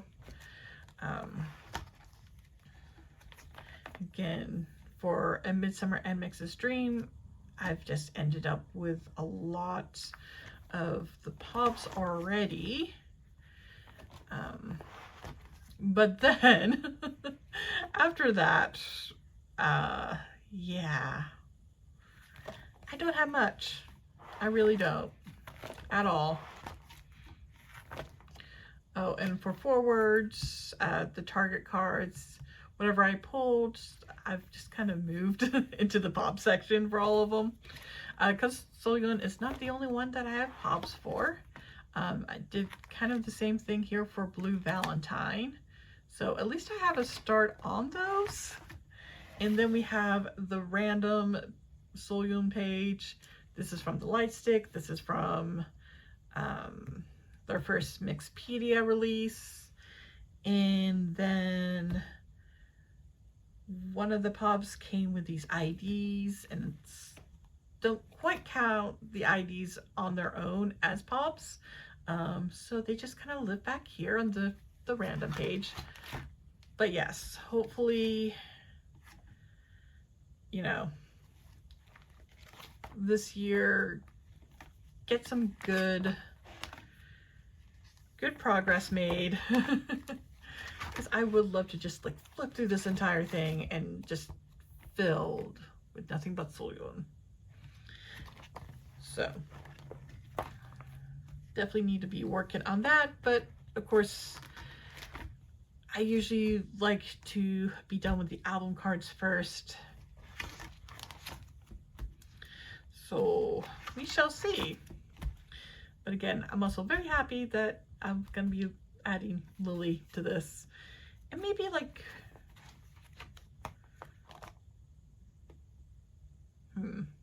I'll wait until I hit the halfway mark of the year. Like halfway in the year, I'll probably reassess where I am with everything and maybe go ahead and pick up Lily's Antwerp. That is definitely an idea. Or maybe I will, because I'll be on a complete, like, NMIXX high after I see them in concert. We shall see. We shall see. But we are not done with NMIXX. They do have 2 binders. And here is the second. And this is where the non-Solyon Pobs live. Again, Lily is the second bias, and because she is, I tried to collect 3 cards per error. I have slacked off on it. It was actually worse. It was worse when I started 2025. So I have managed to pick up a few. I do need to continue to pick things up for her and expand on this. So Bae, she is my 3rd favorite member, and I've decided that, well, my top 3 was Solyon, Lily, and Kyujin, but that has changed to Solyon, Lily, and Bae now. So I actually have, so when I was collecting Lily and Kyujin as a 2nd and 3rd, I did get like 3 pops each pure release for them, but when I changed to Bae, it's like, okay, now I need to do the same for Bae. I have not really made a lot of progress either. This is kind of like low priority, and it shows. It very much shows. And it needs to be changed. So yes, like I said, I've been collecting that for Kyujin. I do want to get like a Midsummer NMIXX's Dream for her, just to finish out the page, and then I'll be done, because I still do love Kyujin quite a bit. So I'll be happy with that for a page for her. And then, yes, for Xperko, I just went like all out a lot for cards. So I have 3 cards for each member, even the ones that, you know, aren't the top 3. So they have a page, and I've basically decided going forward, I want to have at least one POB or store exclusive for each member. So, and it basically was decided from this set, because I love this set. I do. I love the little dolphin plush that they have, and it was so adorable. It's like, there's no way I can let any of these go, especially since I had the whole OT6 set. So it was pretty much then was where I decided. So with Ford, from Ford on, I'd be keeping, if I pulled like whatever their store exclusive card was, if it was one of these members, I would just keep it, unless it's like a duplicate. So for Blue Valentine, I pulled most everyone. Haewon and Bae were the only ones I didn't pull anything for. But I found a POB that will be on the way for Haewon at least. So this will be done, and I don't have to worry about it.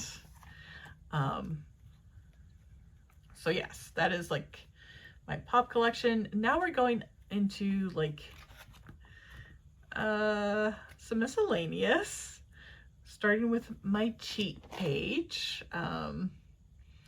Because when I downsized Lily, I couldn't completely get rid of everything. So I created a cheat page, which is where I put her cards that I just could not let go of. Which, if I do expand to also collecting Lily, will help, because some of these are album cards. So yes. But Lily is an easier member to collect than Soyeon, so I don't think it'd be so hard. But again, I'm not committing to anything beyond Admare right now. But yes, she has a page. Bae also has a page, a little cheat page. And then for a Midsummer NMIXX Dream, I actually got a full set of pobs from NEXZ, and I had a full set of pobs from Aladdin, and then of course there were the Target cards. So you know what, it's like full spread, full 2-page spread. But yes, NMIXX, I would say that they're probably one of my holds as well. I love them. I love them so much. And for them, it shows. I think it really shows. And then I have random units. And then I have this one group card from Blue Valentine that wasn't fitting in what I had planned out for where I was putting all the album cards. So it's just going to have to live on this page instead. And then we have, let's see, I got their first season's greetings, so which is why it's OT7. And then I got their first 2 Mixpedia releases, and those came with sets as well. And these were my pulls from their first Mixpedia. I'm gonna have to do something about that one, but yes, the IDs that came with Blue Valentine, they get to live in this random page. I did get this Lily light stick card, and I guess because it's a light stick card, I have it here and not on the other cheat page because it's merged, it's not album. And then what is most of this binder here is larger inclusions.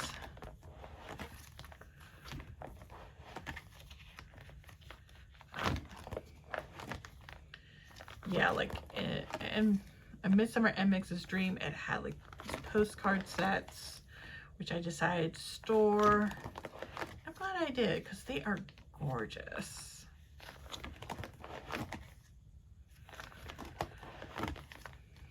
But yeah, up here, because again, if it's vertical, I want to store it vertical. If it's horizontal, I want to store it horizontal. So we have the Mixpedia Pick Paris as well. And then we have like a group and unit cards or postcards. And for break, try to collect OT6. I'm still missing this Lily. At some point I need to see if I can find it again. I was having issues with finding it. Stick outs, I basically kind of gave up after a while. I do need to work on that at some point. I'm just not in a rush though, to be honest. And then Blue Valentine, they had sets. So I went ahead and stored them. Right, and for break, they had these sticker sheets with like the limited edition. I know I pulled the Bae.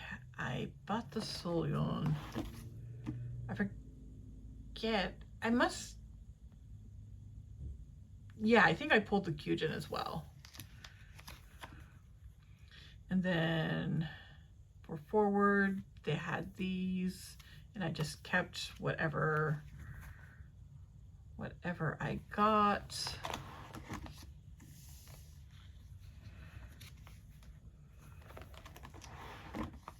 Then these never stay in place. Oh, and for I need to grab some more signed versions at some point, but I did get one for Break, and I got Jiwoo's signature, so I have it stored in here.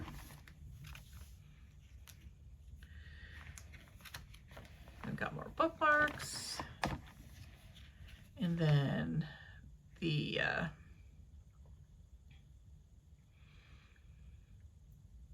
Season's Greetings, the Girls Over Flowers one, which is their first one. It came with these, so I just kind of put them in a 12 pocket page.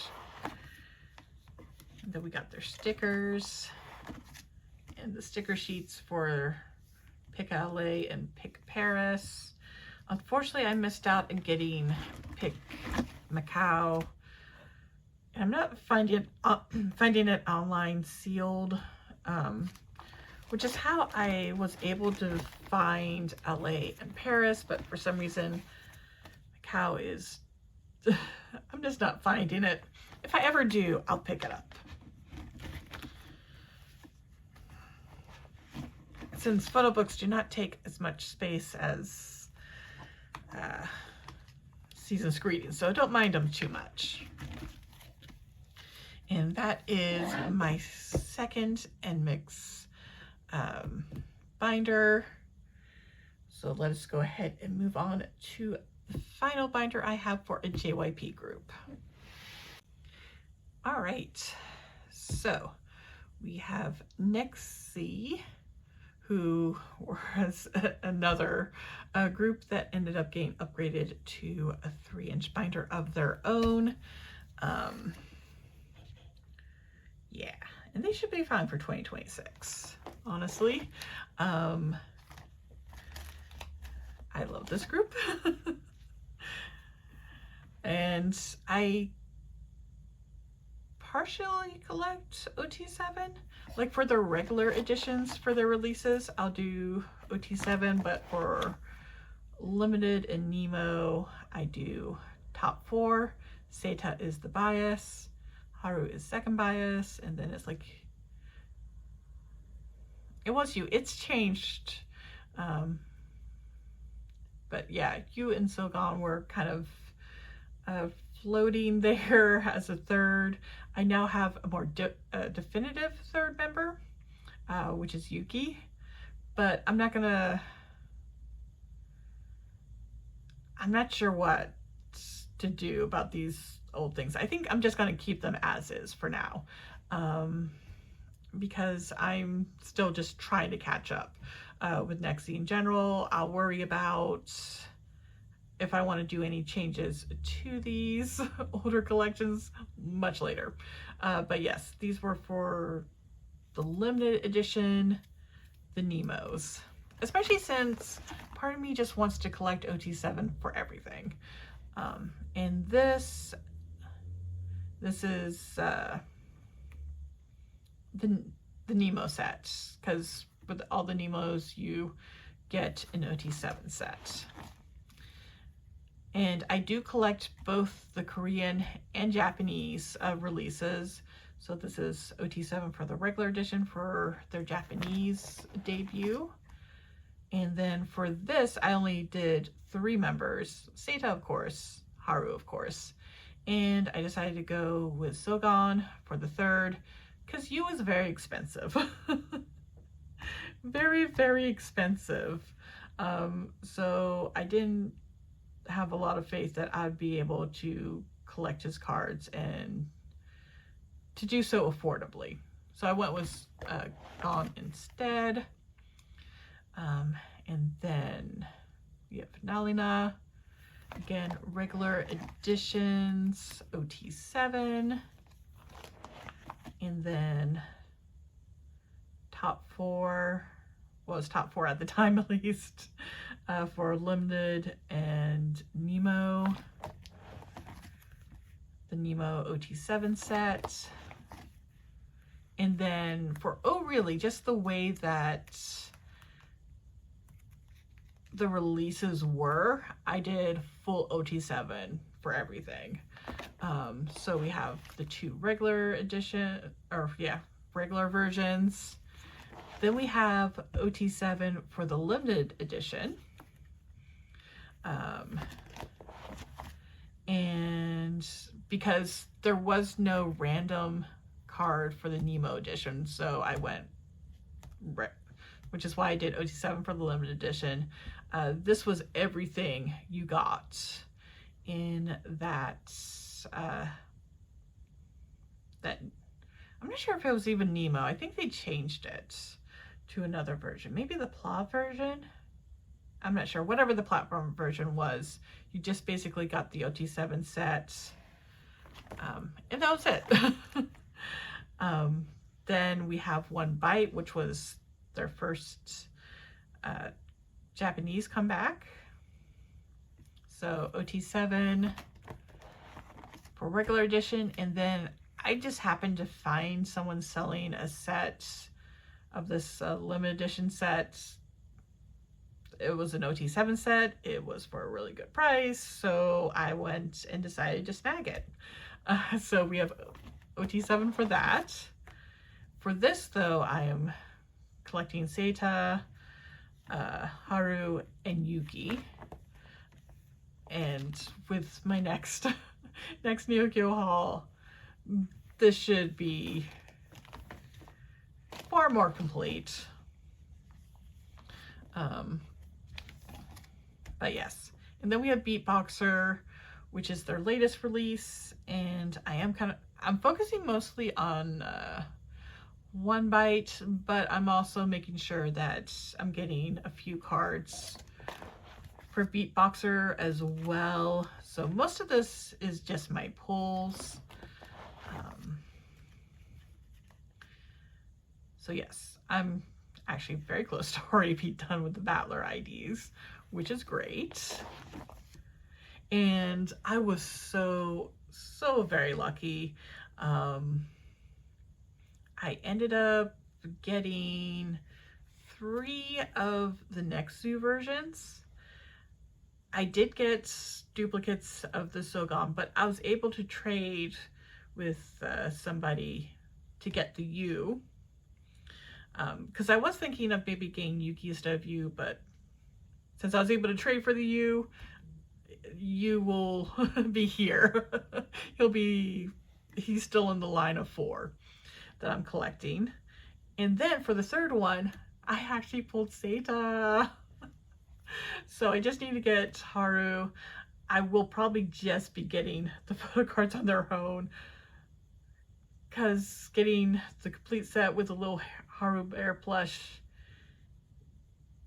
it's expensive. I kind of thought it was doable with what the prices were, like closer to the actual release date, but it's getting more and more expensive, and it's like, maybe not. Maybe not. But I'm just so happy that I had the Seita. Yay! And I did pull Sogon's card for the limited edition, so very happy about that one. And this set, basically the NEXZ version replaced the platform version, and you always, yeah, so you got a set of full set of 7 for those, and that's what that is. So mainly gonna be focusing on One Bite, and like I said, keep working on Beatboxer, so that way hopefully by the next release I'm ready and I'm more or less complete with everything else, because I really fell behind for a bit last year. I don't want to do that this year with NEXZ. And now we have all the units. I've pretty much collected them all, and yeah, I don't have too many more units that I need to finish up for Beatboxer, so hopefully I'll get that done soon. And now we move on to pretty much the JYP Japanese store OT7 sets. They're basically, you get an OT7 and a group card. So I at least want to get one of these sets. I think I figured like 1 or 2 per year. So this was their first ever set. This was for the 2024 winter pop-up, and I'm glad. It's a really cute set.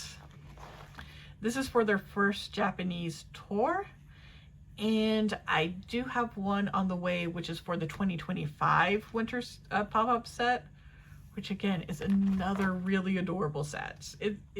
I'll say it's even cuter than this one. But yes, like I said, I just want to get like 1 or 2 sets per year from the JYP Japanese store. And that's my section for that. I do collect limited pobs, definitely for Seta. And I'm limiting myself to just like 4 pure release, just to make it easier for myself. And yeah, sometimes if I get a set and it just happens to have a pob for that release, I keep it, which is why I have this, because I normally wouldn't pick that, but it is what it is. But yay. So yes, so we have Ride the Vibe Korean, Ride the Vibe Japanese, Nalina, Oh Really. I believe I actually just picked up the last Oh Really, or another Oh Really to finish this up. And this is going to be one bite. This is going to be Beatboxer.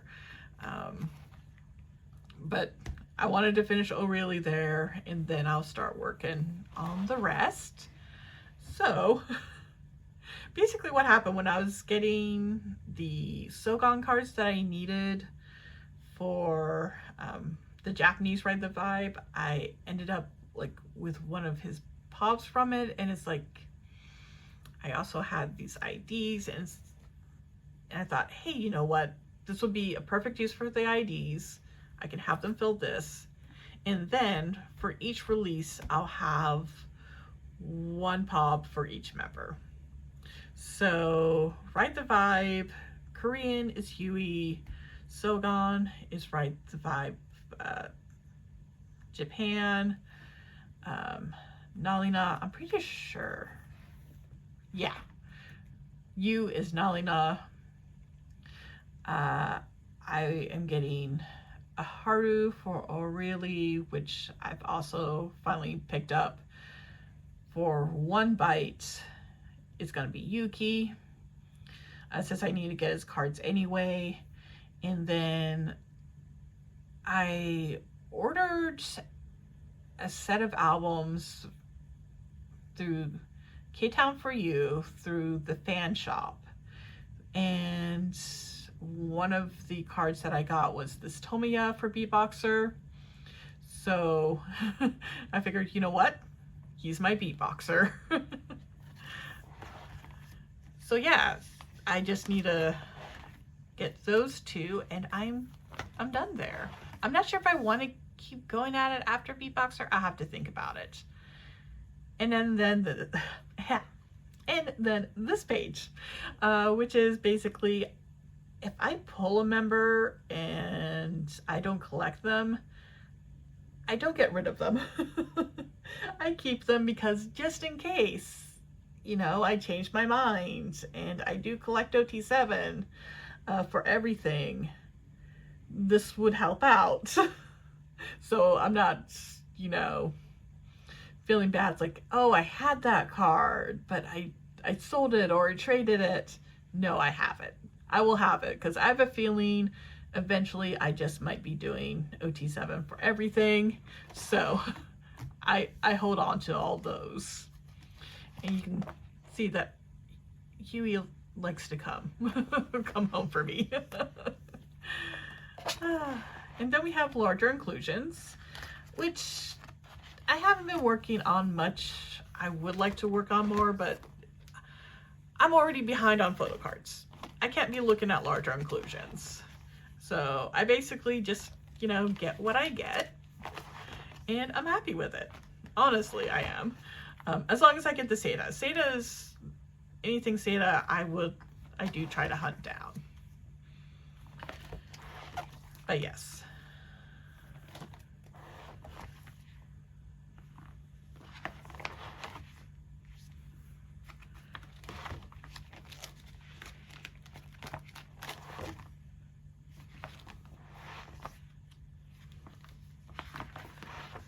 I think I have this because I think I have one that will have those alternate covers, so I'll need those.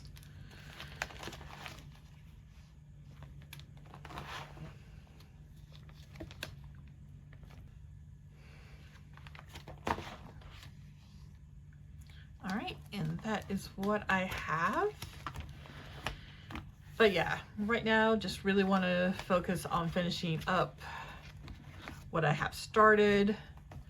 I mean, I really don't have any other goals than to just get on top of things and to stay on top of things for collecting for NEXZ.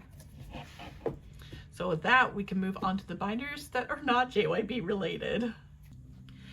And back with ATEEZ, I did have to take a break, especially since we had that winter storm, but hopefully I'll be able to wrap everything up now. So started collecting ATEEZ this year, and I'm definitely already in need to get a second binder for them. There's no way that's, with the way that it's growing, I'm gonna be able to keep everything in a single binder. No surprise. So yeah, just kind of have scattered cards from earlier releases. Not really focusing on these right now because that would just be way too much. Way too much. So just, if I get them, I get them, and if not, I'm not stressing about it. A lot of it is like goals for much further down the line, especially since, again, I've only just started collecting. But yeah, if I find stuff for like a decent price that's older, I'll snag it up, but no real plans on like focusing it. All right.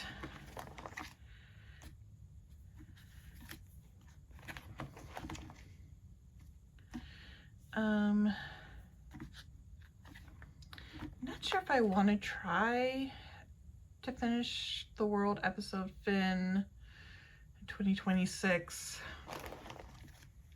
I think that'll be a goal I will reassess mid-year of whether or not I want to take that on. The goal, though, I definitely will be trying for is to finish Golden Hour Part 1. It's the only Golden Hour release that I do not have complete, and I was able to get a good chunk of it done in 2025. I think the big issue is just going to be like the digipack cards. Those are hard to find, but yeah, we'll see. We shall see.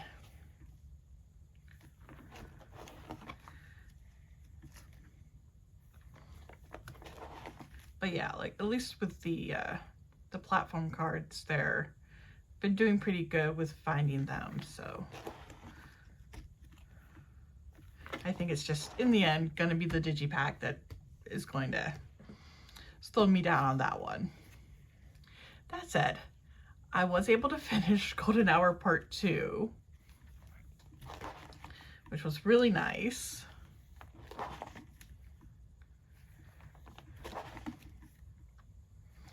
And I was able to like just finish it at the end of my 2025 collecting.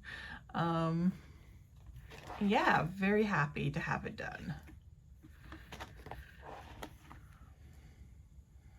But as you notice, I collect my top 3. Mingi is the bias, Jungho is the bias wrecker, and is what wraps up my top 3.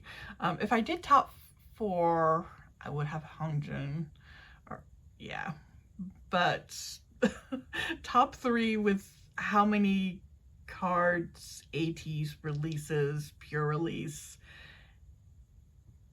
I think that's going to be pretty much my limit, especially with everything I have to back collect. So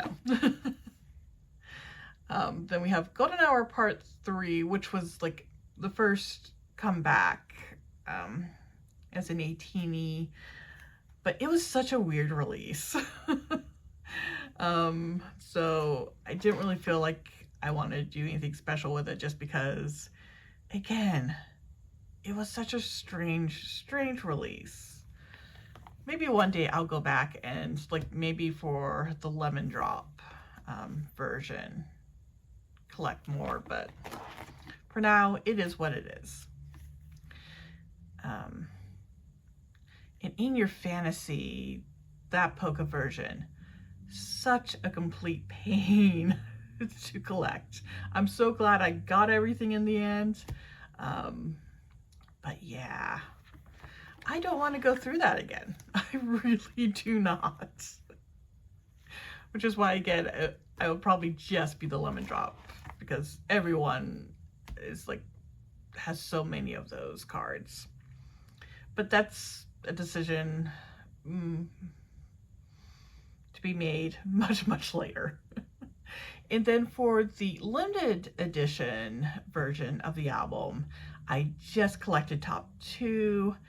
Pretty much I was burnt so badly with the In Your Fantasy polka, or platform or whatever. It's like, you know what? It's only 4 cards for each member. It'd be really weird to set up for the top 3. I'm just gonna do top 2 and call it a day. And I kind of feel like that was the move. Even though overall a lot easier to collect than In Your Fantasy. And yeah, this is just kind of set up for Golden Hour Part 4. Not complete, but I got the pages in at least.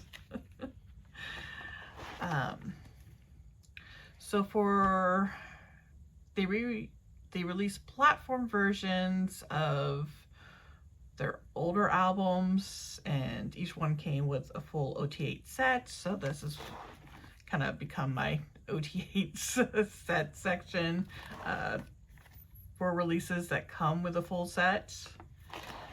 I do want to grab the rest of these, at least 1 copy each. So this can be all complete. And then we have a random, this is going to be like random unit and group cards page. I'll just throw it in the back of there. And then we have top 3 Pops and Store exclusives.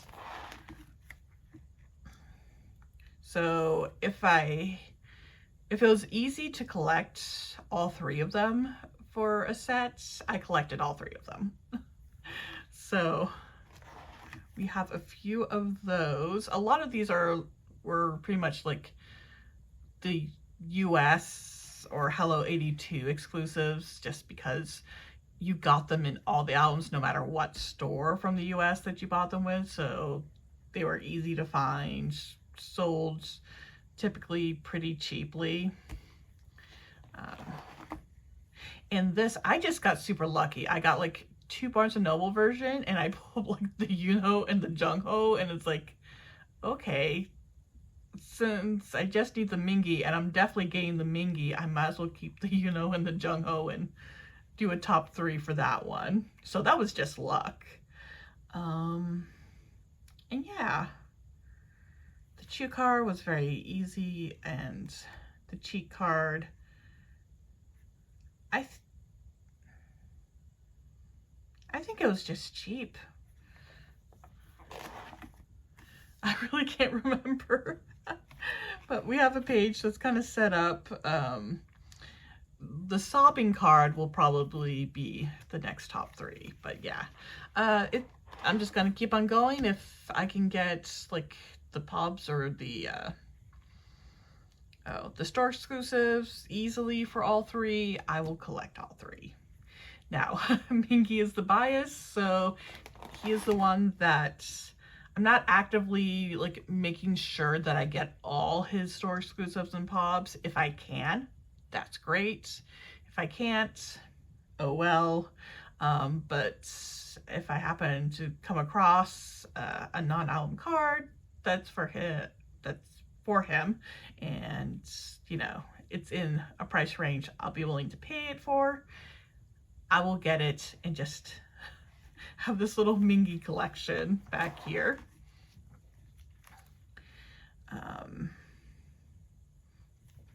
But yes, this is what I have by just doing that alone. And this is all like merch cards. And this is from one of their Japanese releases. I will probably only collect Mingy for their Japanese releases, and I'm sure eventually I will have a section just for that. But for now, since I only have the one card, it gets to just live on that page for now. And then I do have some larger inclusions, just trying to stick with top 3. So whenever I get them, I keep them. I'm not really focused on getting them. Though if I come across them, that's great. I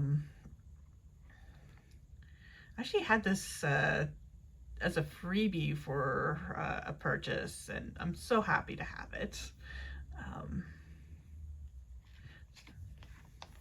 Because I would like to have all the Mingy at least.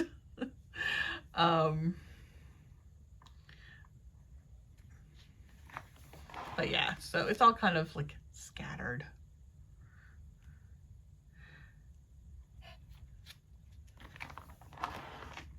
For the most part, and you know, if I get a set and it comes with something that is a larger inclusion, especially if it's Mingy, you better believe I'm keeping it. Yes, and I got that as a freebie when I got my limited edition of Golden Hour Part 3.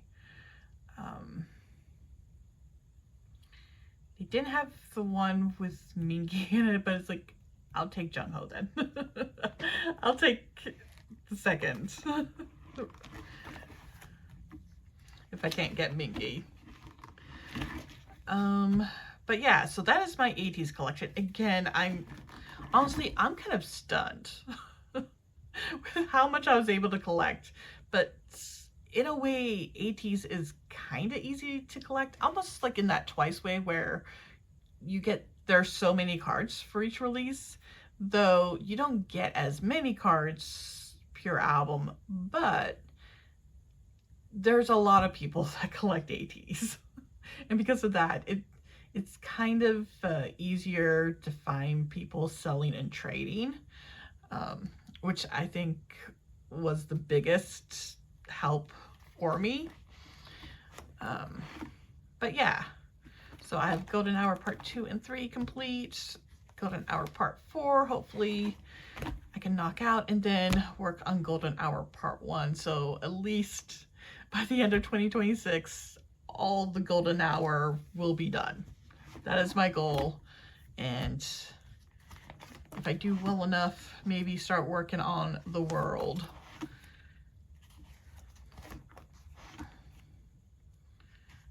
Because at least for the world, it's not as daunting with how many cards there are. You know, it's not at the same level as some of these other collections. But we'll see, because I do notice that the further back you go to try to collect for ATEEZ, it gets a lot harder. So yeah, we'll see how that goes. But right now, I'm very happy with where it is, especially as a new ATEEZ. Again, definitely need to get a second binder for them already. Not surprising, they're a group that has been around for a long while, and they have just so many photo cards. So yeah, that was inevitable. That was always going to happen at some point, as I expanded the collection and did more back collecting. So that is ATEEZ. Let us move on to the next binder. All right, and we have TXT, which is, honestly, it's the first group that I decided to collect when I got back into K-pop and photo cards were a thing. They were the group that brought me back into it. I have such a soft spot for them, even though I'm not as into them as I used to be. I can never completely let go of TXT. So I have downsized this a lot, but I will never completely let go of this group. Taehyun is the bias, so I don't completely collect him. What I've decided to do is get 3 cards pure release, because I feel like for me that's a lot more doable. So that's basically just what I have. Pulls, cards I like, whatever, they're here. I have fallen behind, and I do need their latest release, the 3, but I do have some, I believe, on the way, perhaps. I think I might have something.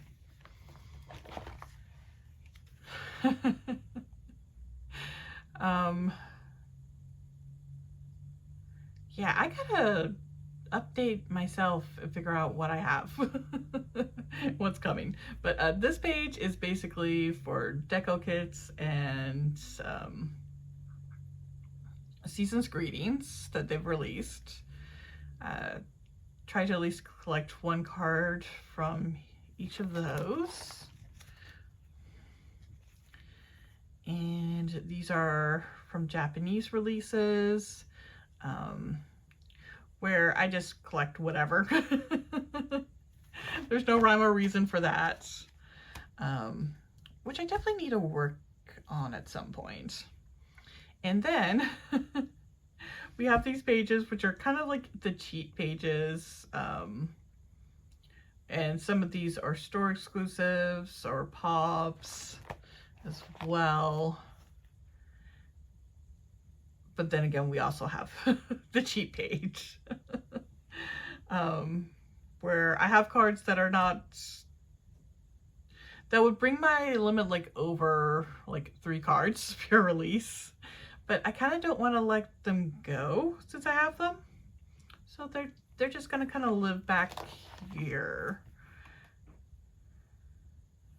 because that was the one thing. I was only going to collect like 3 cards pure release, but I was going to open myself up to just grabbing whatever pop or store exclusive that caught my fancy and kind of grow his collection that way.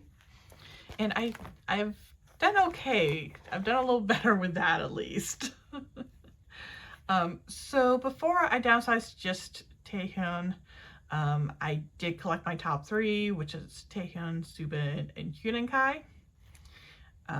So for one of their deco kits, I got like the set of 3, and I just didn't want to break up that set, so I kept a page worth of it. And I do collect select OT5 as well, because again, this group this group does hold a very special sentimental spots to me, so I can never never fully let them go. I definitely, you know, still want to collect them on some level, and this is kind of how I figure out I can do just that. Though I do need to hurry, you know, make it priority to finish this OT5 set before they have like a bunch of releases and I still don't have it, which would be no. But I did get at least one more, so I made progress. And I believe I have the Huninkai also coming, so it's just the Yeonjun and the Subin that I need to pick up. And this is for random units. I don't go looking for them, but if I get them, they just kind of live in their own page. And these are full group cards, and they have a page as well. And then, like I said, I was collecting top 3. I decided to keep these pages. Now that I've finally finished Taehyun's page, maybe I'll finally get, you know, or find the motivation to finish these for Subin and Huninkai. I didn't do like a full page for Yeonjun and Bumgyu, but they share one and I was at least able to complete that. And then these were just like the weird size, like store exclusive cards. I've just been putting them back here. I put like kind of Taehyun on its own with the group cards, so that way the other 4 members could like perfectly fit in one. And then we have larger inclusions, which is just kind of all over the place, honestly.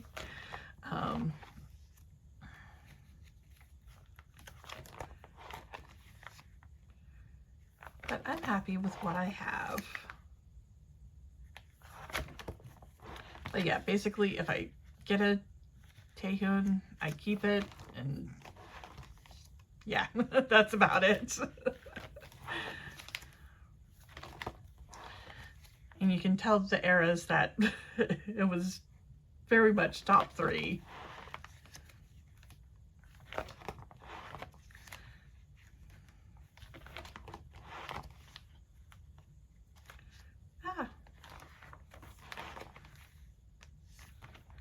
And then the ones that fit in the 1 pocket pages,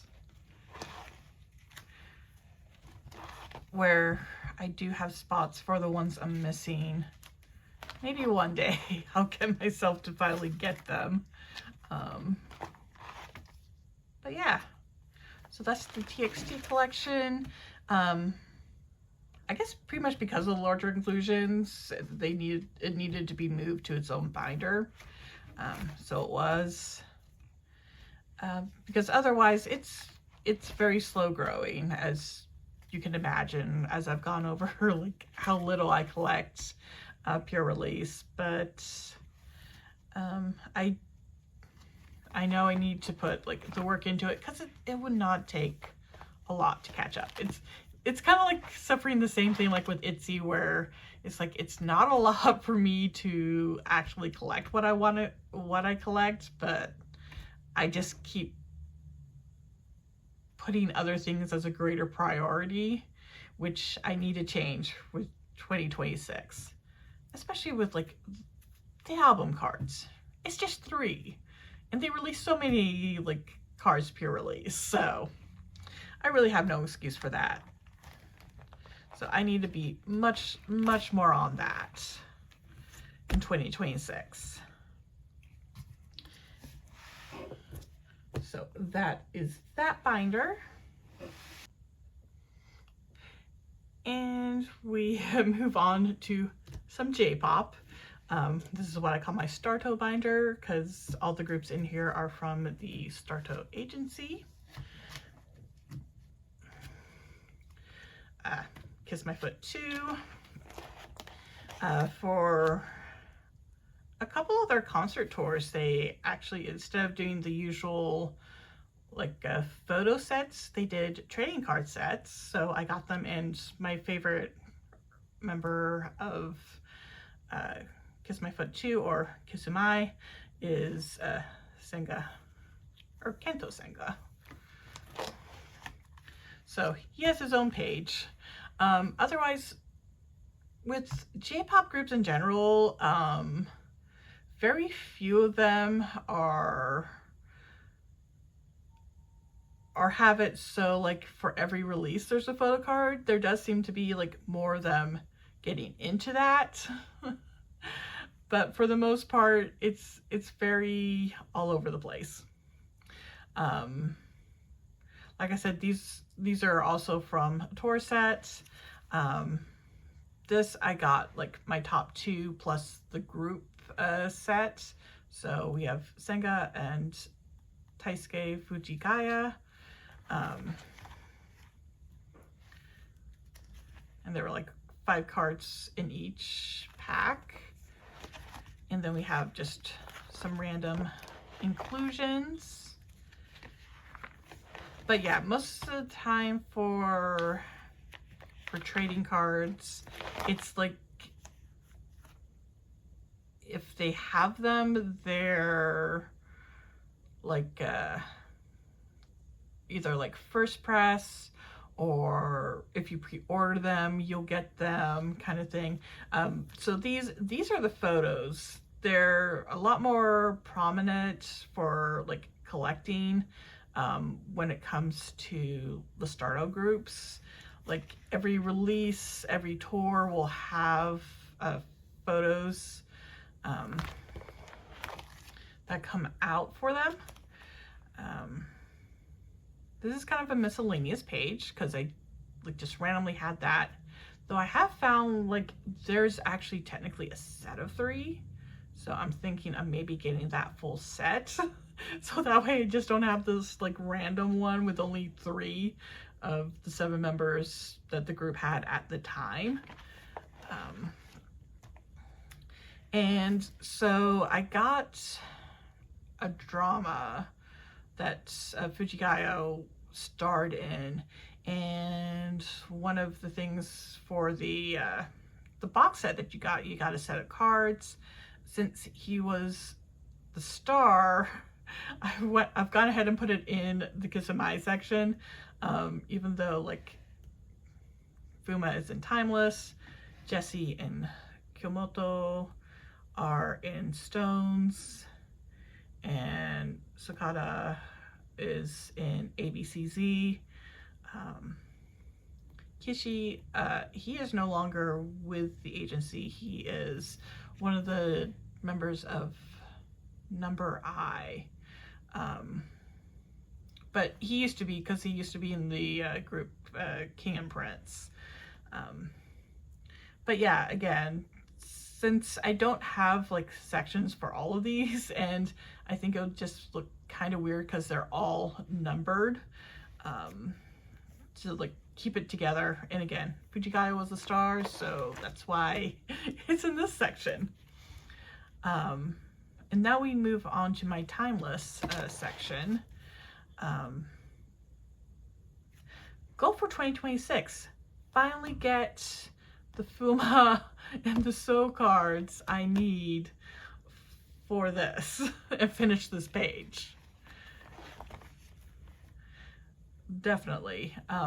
So for Timeless, my favorite member is Matsushima So, or yeah, or just known as So. They recently added 4 more members, and I was going to collect top 4, but their cards, as you can see, are like double-sided, and each side has a member, so I guess I'm collecting all of them. This is all for like the regular edition. I do plan on working on this. This is for their first album, Fam, especially since it looks like they've picked it up and they're going to be releasing or having trading cards for each of their releases. So I need to pick that up. And before Timeless was Timeless, they were a group, I hate this name, but they were called Sexy Zone. Kento Nakajima, he was a member. He is now a soloist. But there was a set of trading cards for the last calendar, because the calendars they release, it's yearly, but it's set for like the school year. So they start in March. And yeah, what comes with them, it changes every year. But again, like the last one Sexy Zone did, they had a whole bunch of trading cards that came with them. So I stored them. I guess to bring up, Shori is the other member who was both Sexy Zone and Timeless. So I have that. I've also kind of near the end of their group as Sexy Zone before it became Timeless. They did have some pre-order bonus, which was sets of 4. Even though the group was originally 5, but one of the members ended up leaving. And then Kento, he wanted to go solo, and just the way that it would have worked, they decided it was better for him to just leave the group. Since sometimes, you know, members will stay in the group and also do solo work. But sometimes if they really want to focus on it, on that solo, yeah, on their solo career, they ended up leaving. I have nothing against him though, because Sexy Zone has always been a group that's, I don't know. I mean, they were all just kind of thrown together when they debuted, and it shows. Like, even though like there have been bonds that have grown over the years, there's definitely been friction, and just the group history itself, it has been all over the place, really. And that's more like a management than the members themselves. So I don't blame anyone for how things panned out. And I love the group despite issues, but again, most of that was like management choices. And thankfully they're not under that management. So when the group started, they also had like trading cards, but it was more like a first press bonus, where if you get the first press edition, it'll have a trading card. But all other presses of that release wouldn't have them. I have a few. Kento was pretty much the second bias. So I have a little bit more of him. I do have something for Fuma, and of course I have things for So, back when he was just a little baby. Because he was seriously just a little baby, and he wasn't even the youngest of that group. Oh, there were definitely decisions made that were so questionable for this group. So questionable. It's kind of amazing that they've been able to stick around and keep continuing on despite everything.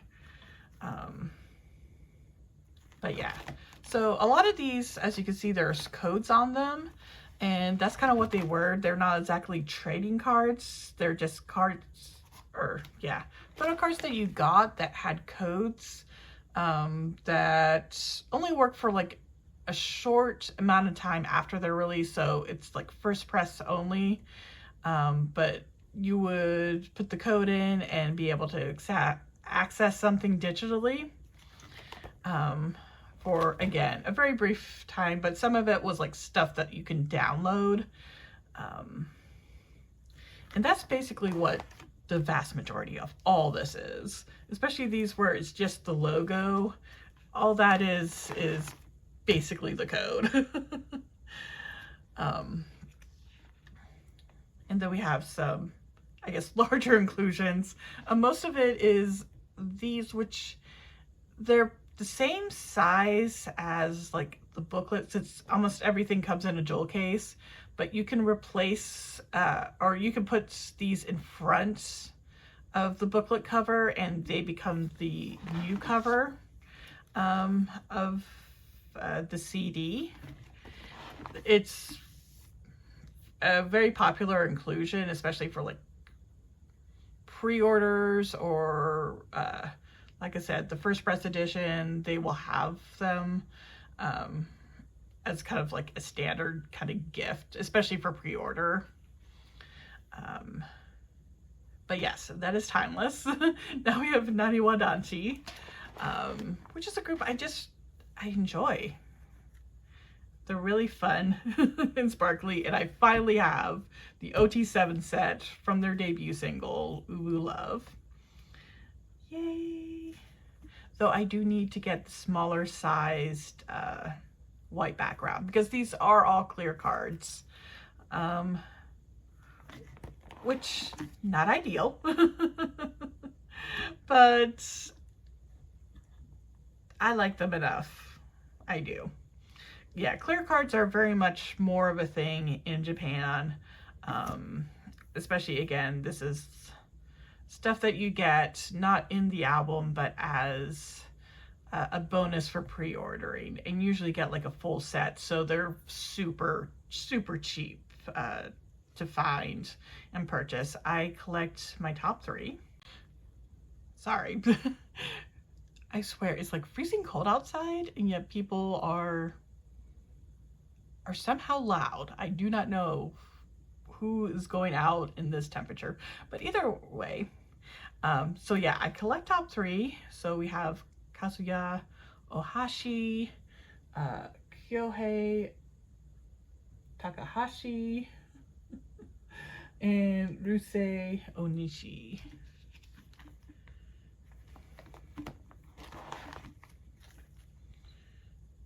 So yeah. Though I was, even despite the fact that they're kind of odd size, I was still very happy that we got something that was a little bit more like a standard card for Kyosuro Hikari. But yeah, I basically wait until there's been like a couple of releases, then I go and like find a member and see a set, or see if they have a set that has the cards for the past couple releases, which is why Bon Bon Voyage, I have Hasun. That's what his nickname is, Hasun. And Kyohei, but not Ruche.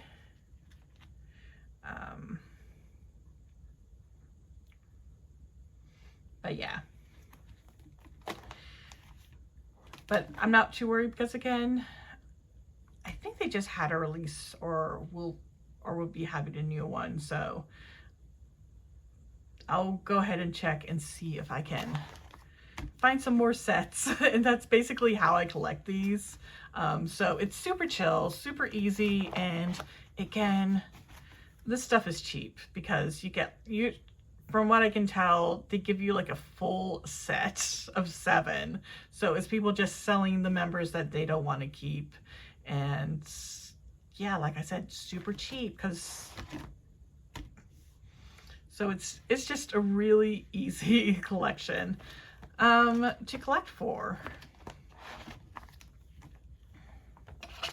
And then we have A group, which is more of a band group. Originally they were 5, and I decided to go ahead and do this for the setup because I think this worked out really well. Unfortunately, Richard is no longer in the unit, though he is still with the company. But yeah,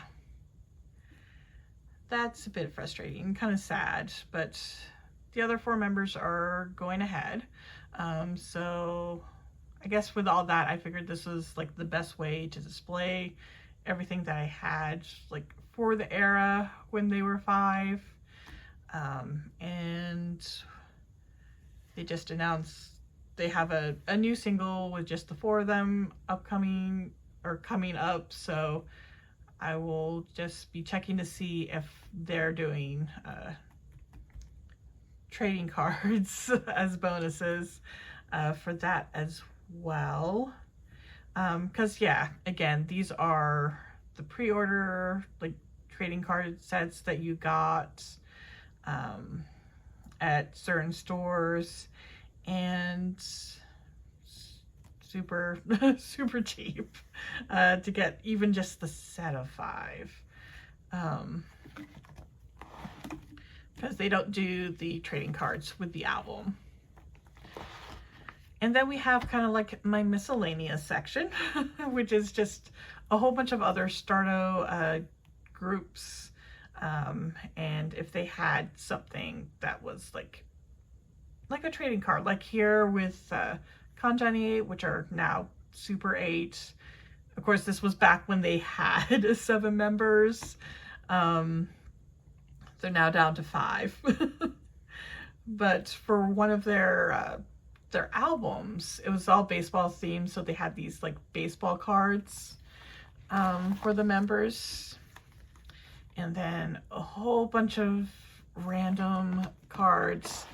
As you can see, most of them are, again, those the ones with like just codes on the back. And then random inclusions, which finally gets me some news, which makes me happy. News is my complete alt idol group. I love them so much.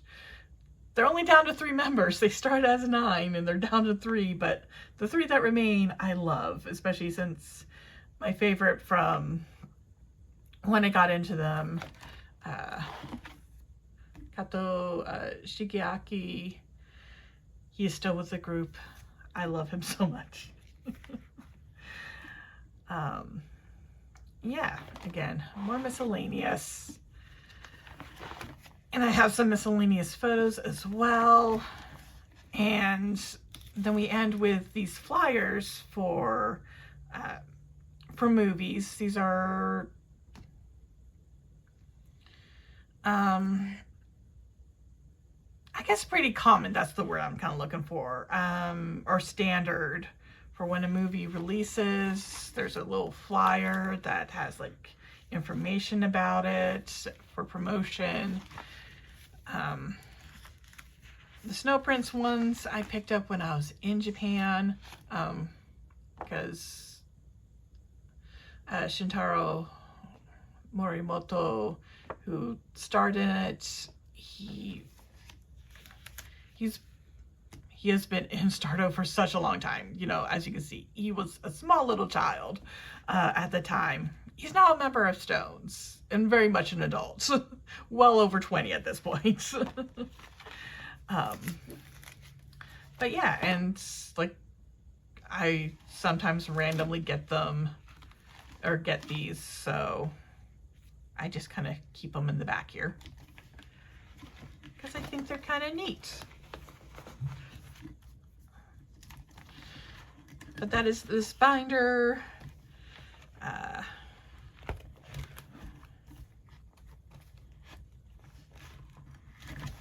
Yeah. Again, most of this is not like high priority stuff.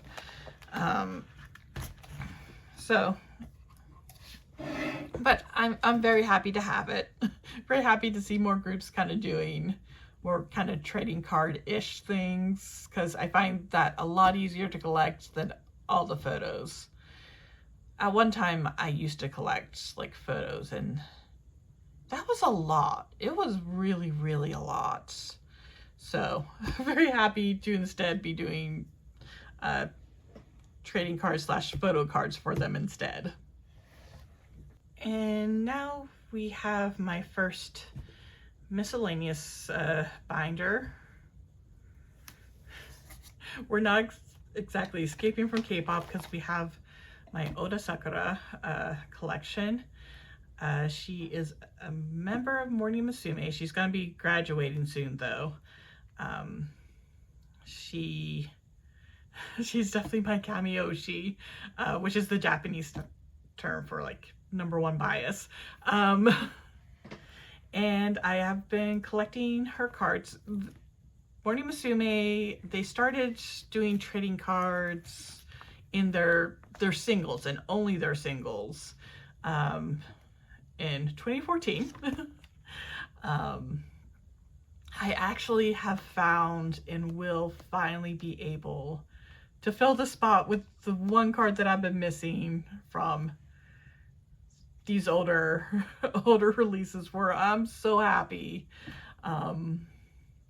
But yeah, as I mentioned, she's going to be graduating from the group sometime in 2026. I don't think they've quite given the date yet, but I used to really like Morning Musume for a while. I kind of fell out of the group though, but I still tentatively still kind of follow what Sakura is doing, and I still collect, you know, her cards. Again, they, being J-pop, they are like first press edition only. So if you get any of the printings after the first press, they will not have these trading cards. And you only get one trading card, pure single or pure copy of the first press. And this is not a small group. It fluctuates because they do have the graduation system. But yeah, they can easily have like 12 or more members at a time. But usually, or what I ended up doing, instead of like getting things from polls, I just found people selling sets,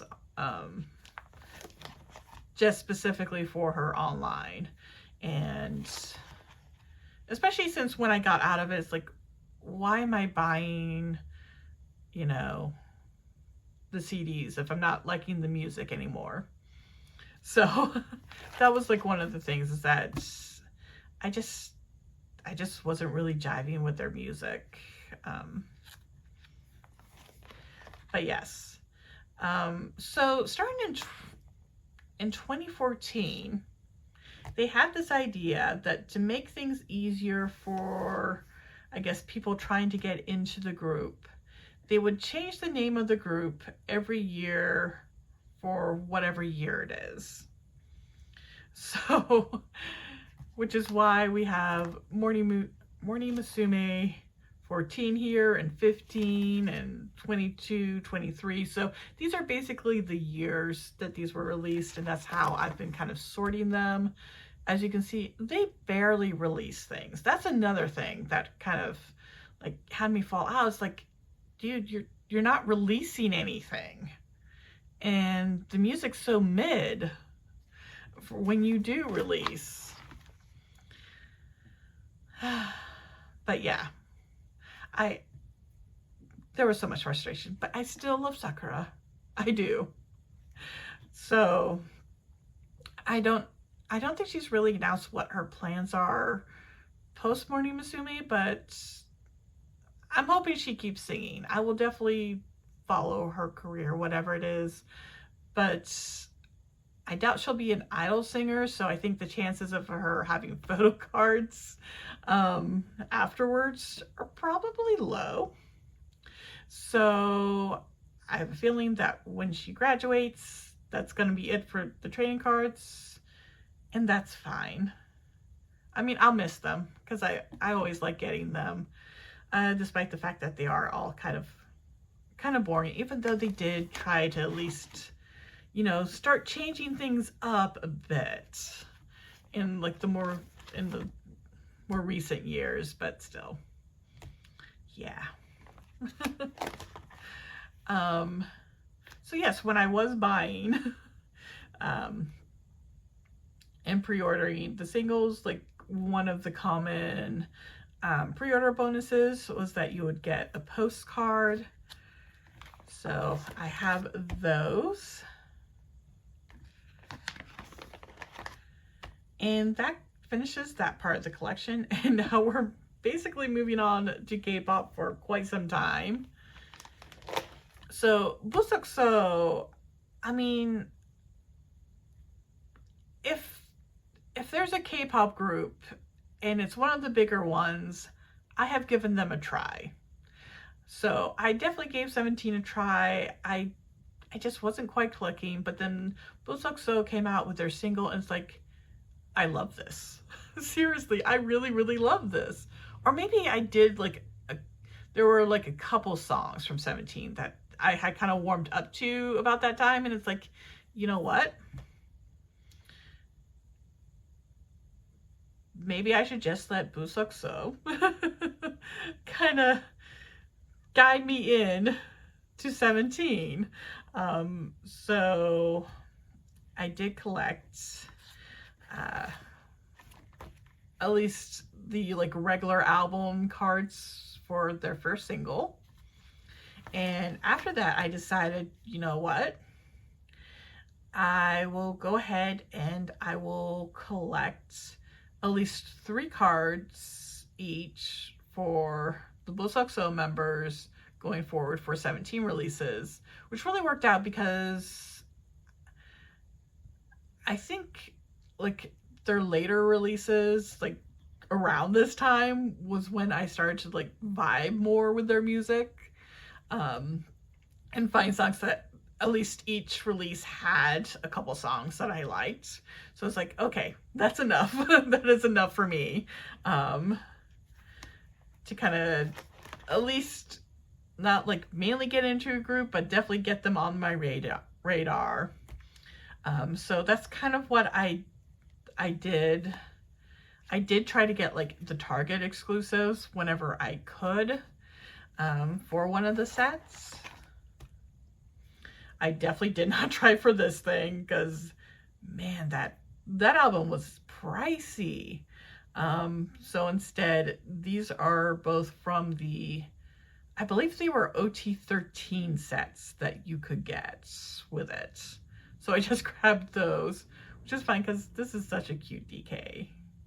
Such a cute DK.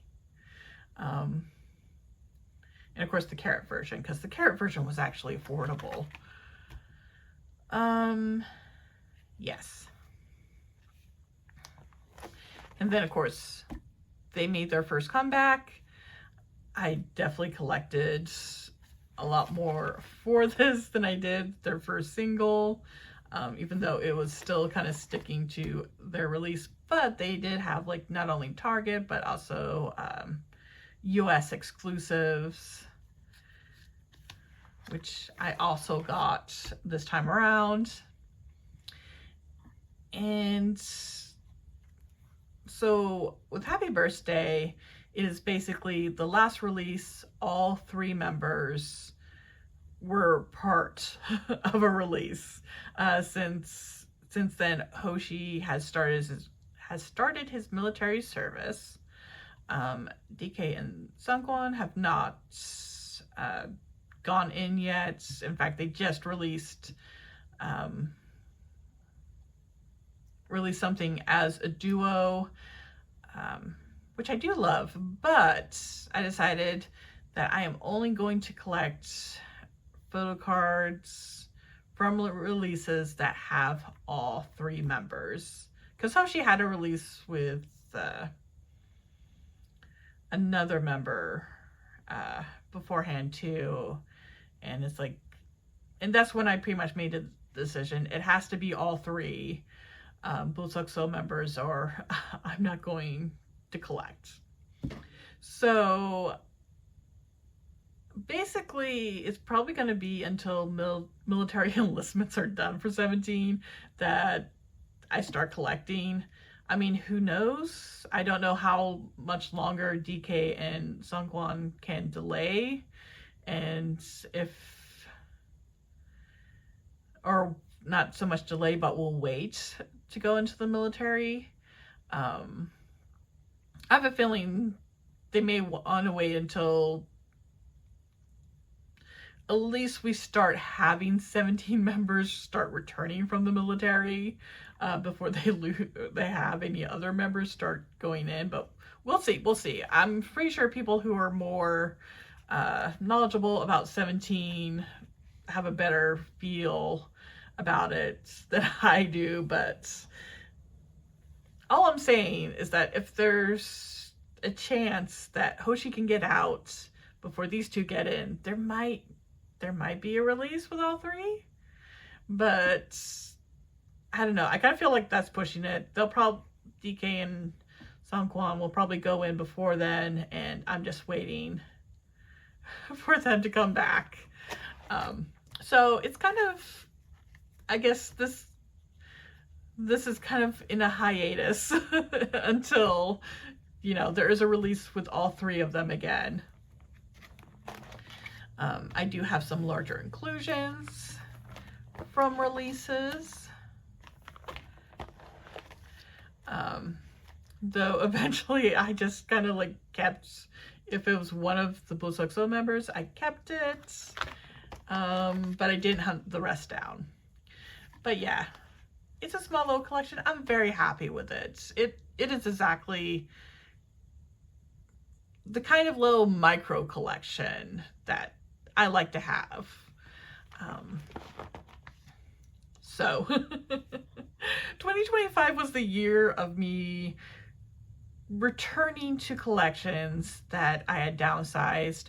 Probably one of the reasons I kind of downsized, it was never because I didn't like the group anymore or I didn't like the member, but because I just could not keep up.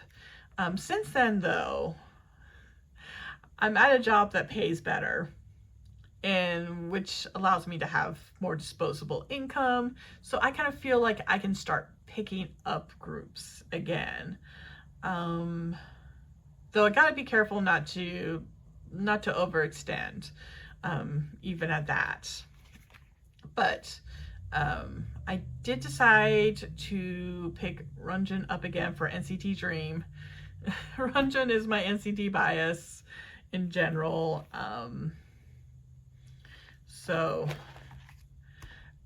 But this time I'm not, as you can see, haven't really set things up for like albums and how they should be on the page. I'm just taking this very casually. I'm just picking up, if I can find his cards cheap, I'll buy them. And I'm just not stressing, which I think is fine. I think that is really the best way to kind of gently get myself back into collecting for him. So these two pages are album cards, these two are POVs, and then we have miscellaneous / merch, plus a whole bunch of other things for him that I found a lot of them cheap. I happen to have a full set of whatever their platform was for Dream Escape. So I decided, well, since it came with a full set, I gotta keep it. So I do have an OT7 set here. And yeah, for larger inclusions, if I get them, I get them. That's really it. Again, not stressing about this. It is going to be very all over the place with how I'm collecting for it. And it'll probably be a while before I can get it to a place where I feel like I can actually set things up properly. But for now, I'm not stressing about it. I cannot stress about it, or else I'm not gonna have the collection. That's just how I feel. So we have Kingdom. I really love this group. Like, when I was looking at the concepts, and it's like, okay, if I like their music, then I am all for it. I loved it. I really did. So I have a couple OT7 collections. This is meant to be an OT7 collection, but I have been dragging my feet on that. I did think about dropping them for a while, which is why I'm missing this Ivan card. But I changed my mind and decided I would at least keep Ivan. And it is such a pain. I don't know if I'll ever find this card for him again. It is frustrating there. But yeah, honestly, the recent things that have been going on with the Kingdom, it's like, I don't know. I really don't know where I stand with them. I mean, I was fine with Realize, and then the next thing I know is like, oh, we're sending some members on this, like, reality or survival program, and I don't know.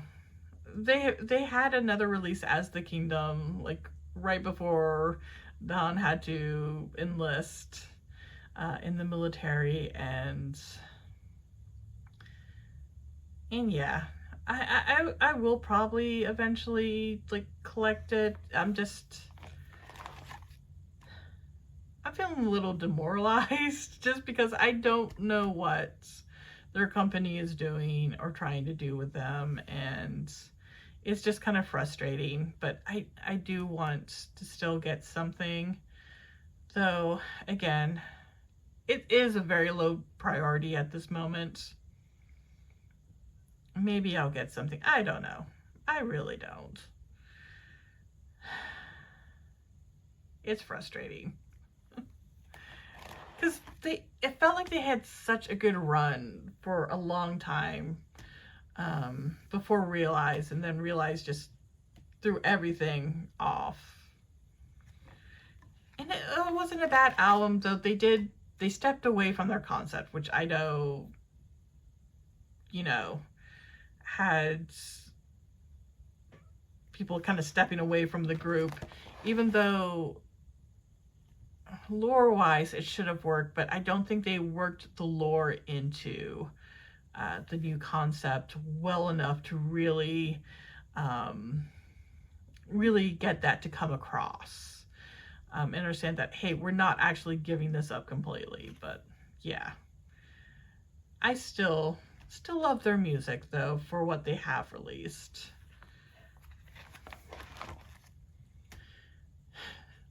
They're just a lot of heartbreak right now for me.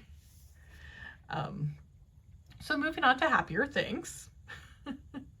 One of the other collections I decided to pick up again was the Sserafim Sakura. Very much like the Ranjun, I'm just collecting whatever, whenever. Not really forcing things.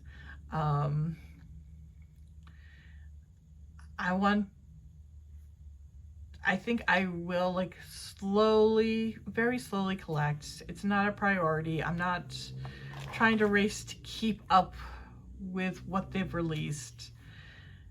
And I think that's probably the best way for me currently to collect for it.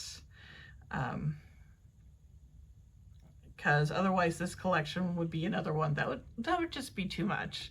Especially since I'm just getting back into collecting for the Sserafim, so yeah.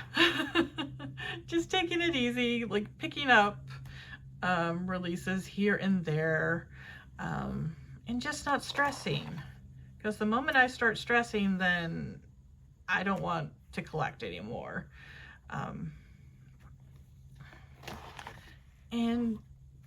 And honestly, I could not let go of this collection completely, which is why it's back. And so I definitely do not want to stress and think about dropping again.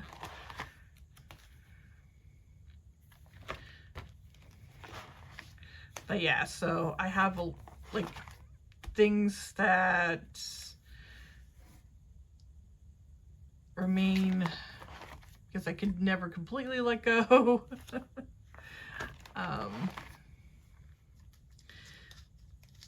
And yeah, another kind of collection that is meant to be low-key and I'll collect what I collect when I collect. And that is how I'll keep my sanity and also keep in budget for that. Then we have Team, where I collect Maki. And for him, I've finally reached the point where I'm actually finishing up albums. So I have actually set things up for deciding to collect for him. I don't have all the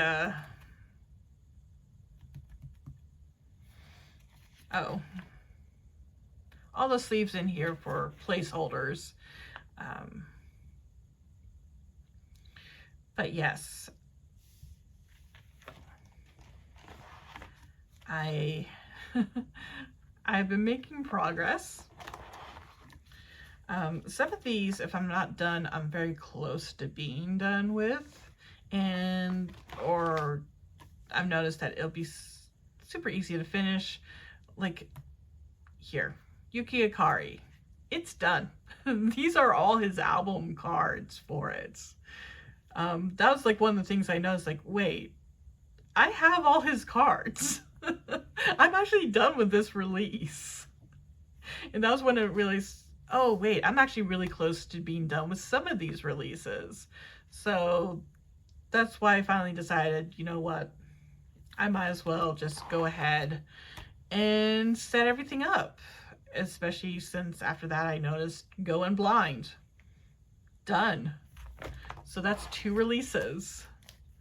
Then we have their latest release, Back to Life, which is their first Korean release, so it definitely has a lot more cards than previous. But thankfully, since Maki, yeah, unfortunately it's not that popular. I guess at least in Japan. I think he's more popular in the West, but that does mean I can like get his cards relatively cheaply, so I'm not too worried. I'll probably be able to knock this out pretty easily based on that. And then we have a whole bunch of non-album cards for him that I've also picked up, because I was just like randomly picking up sets and somehow finished a couple albums that way. And these are more merch or Lune, so like events, or basically non-pobs. And then we have some random unit cards that I've picked up, and don't have much in the way of larger inclusions, but I do have a few. But yeah, so that is basically going to be my goal for 2026 for Team, is to try, if not finish up everything, at least, yeah, because the first Howling stuff is going to be a little harder to track down because it is older releases, but I'm gonna try and we'll see how that goes. But yeah, for 2026 I have officially moved on to actually, instead of doing like a more relaxed collection like Sserafim Sakura or NCT Dream Ranjun, it is now structured and set up for collecting by album here for Team Maki, and hopefully if I don't complete it all in this coming year, I get very close. So I'm quite happy to like finally get to that point. And it's something that I want to do for like these collections, but it's gonna be a while, so I'm not gonna stress it.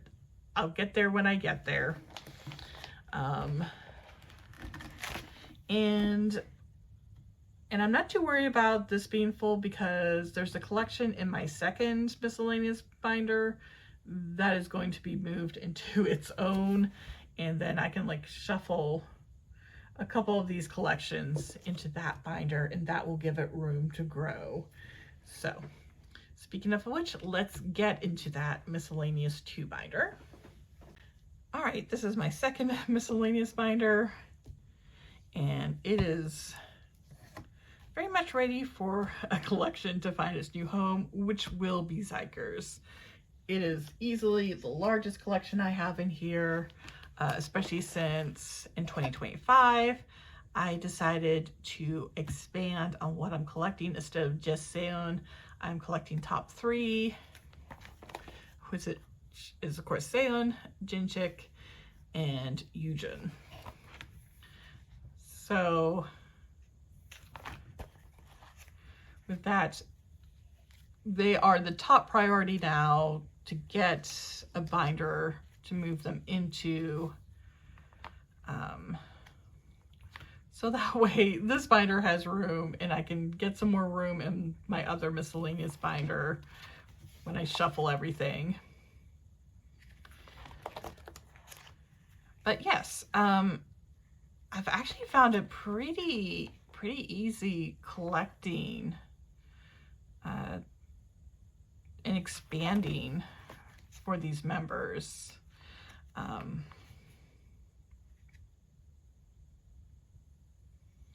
Like Xikers is kind of in a weird position where they're cheap because there's not a lot of demand, but at the same time, there's enough fans that they're still kind of easy to find.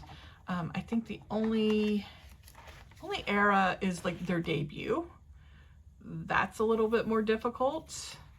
But if you can find those, you are set, basically. Everything else going forward gets a lot easier. Hence why some of these are actually complete sets already, or very close to it. So yeah, basically my goal is to finish up back collecting for Jinchik and Yujin for all these past eras, which I feel is very much doable. And it definitely helps that I had been keeping on top of Seon for the most part. But yeah, it also helps that I've been finding like full sets of members, which has made it a lot easier too. I do need to focus more on wrecking the house, so at least I can have Seon done by the time the next release comes out, but hopefully I'll also have more of the other members too. And this is the start of their Japanese cards. I'm only missing this one for Ski Lunatic for Seon, so definitely want to finish that off. In fact, it's kind of, so for Korean releases, finish up everyone, all top 3. For the Japanese releases though, I just want to focus in on Seon, and if I get all his cards done and complete, then I'll start working on Jinchik and Yujin for that. Then we have like cards for all the other members.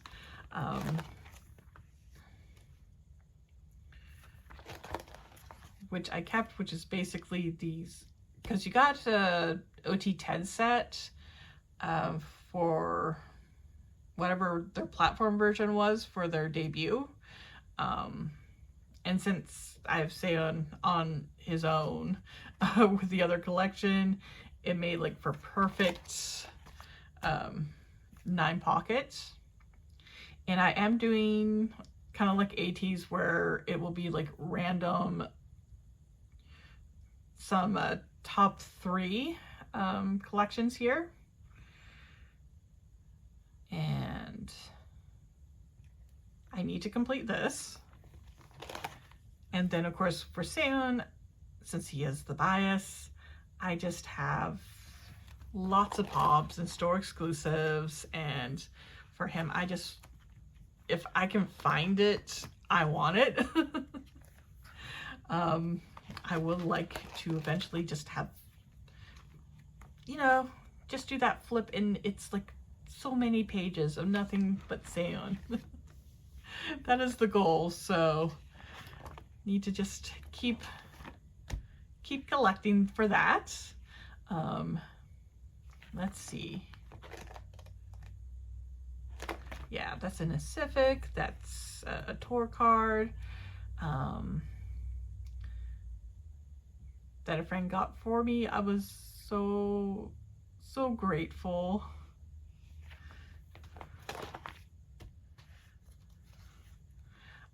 And then for larger inclusions, I just have random. Maybe one day I'll actually work on trying to get them, but you know, I just basically had the group in Sam, but now if I pick up any Jinshik or Hyujin, they get to, they'll get to have like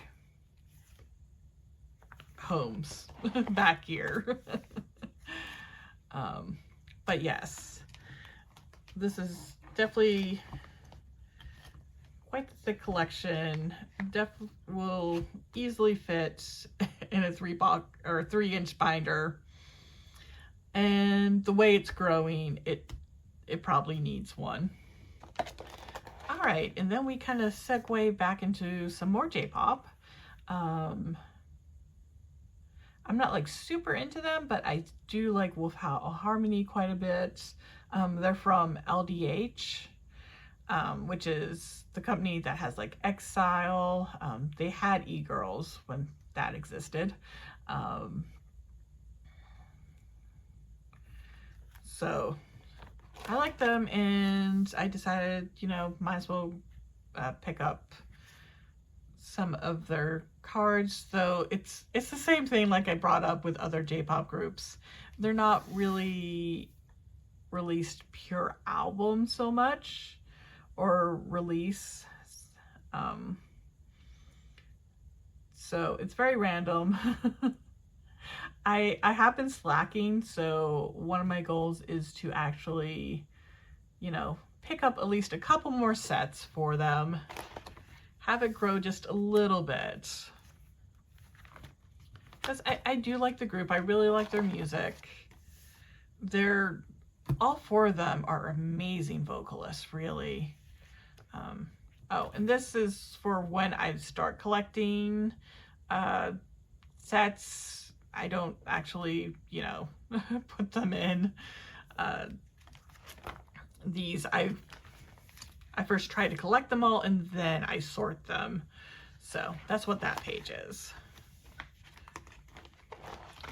All right, and I decided to pick up Sohee again.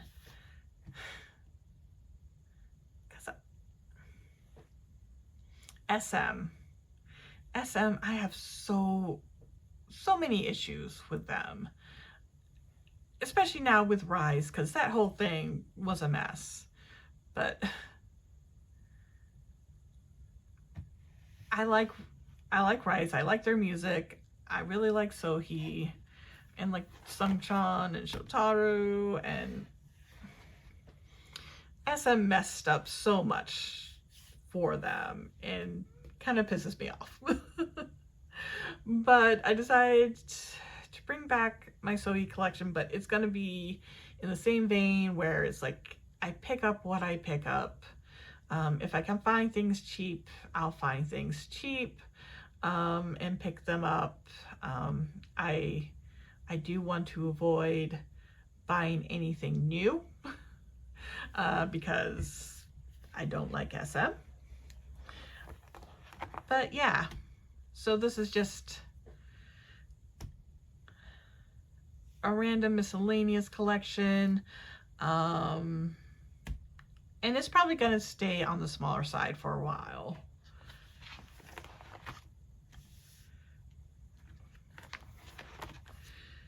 But yeah, that is what that is. It's kind of like one of my one-day collections where, you know, I'm just buying randomly right now, but one day I will hopefully have enough from collecting that way that I can set it up like I have with Anteen. So N%1, I really love their music. Kyrell is my favorite member of the group, so I've decided to at least collect him. And I've actually done really well with collecting everything from at least up to one question. Then Wild and Free, everything kind of fell apart. Like, I'm not finding certain cards. Like, they have one version, which is kind of like an SM mini version, but it's not an SM mini because they're not from SM. But it is impossible to find. So I'm wondering if I should just, I'm wondering if I should just not collect those and make it a lot easier for myself, because everything else I can find for Wild and Free. That is definitely a thought I've been having. I haven't quite decided on it. But yeah, Wild and Free I definitely need to work on, because it's no longer the latest release, you know. So I need to catch up with N%1. And since they're a new group, there isn't as much to catch up with either, which is nice. At least I got like those earlier eras, because usually, you know, the further away you move from those early eras, the harder it gets. So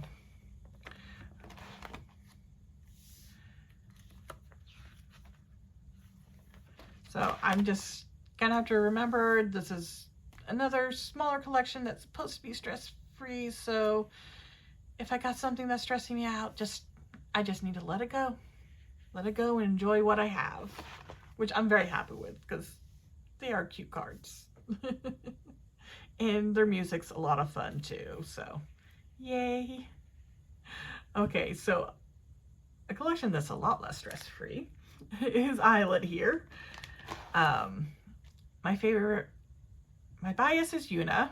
Iroha is the second. So when there was only a single release and it was a lot easier to collect, I collected both of them. So, and of course, from the get-go, they had the Weverse version with an OT5 set. And of course, these international exclusives, which are these units.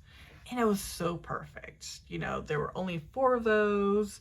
There were 5 members, fits a 9 pocket so perfectly. But then, with their first comeback, you know, it exploded how many cards they had, and I realized there was no way I was going to be able to collect 2 members and not feel overwhelmed with everything else that I was collecting. So I dropped down to just Yuna, except when it came to like the Weverse versions, because it fit. Because otherwise I was just going to have like 4 Yuna cards and that's it, and that would be awkward. So I picked up the Iroha as well for those. This was a pain to hunt down, but I'm so glad I have it. It is a super cute card, which was probably why it was such a pain to hunt down. Again, with the Weverse versions, we get OT5, so I'm definitely keeping those. And that's also when they started to add onto the amount of these international units exclusive cards. Then we have Bomb, which I thankfully have just finished, but mostly because I was just dragging my feet on it, which is my fault. I shouldn't have been, because it was a lot easier to collect than I'll Like You. But yes, so I finally have that done. I do have a duplicate of this card on this page, just so that way it fits an OT6 pattern well. That, and I ended up with extra with the sets that I was buying to finish everything else. Weaver set, and I'm so glad I got all 8 of these, but yeah, it was kind of ridiculous. Or it felt really ridiculous how many of these there were this time around for the international exclusives.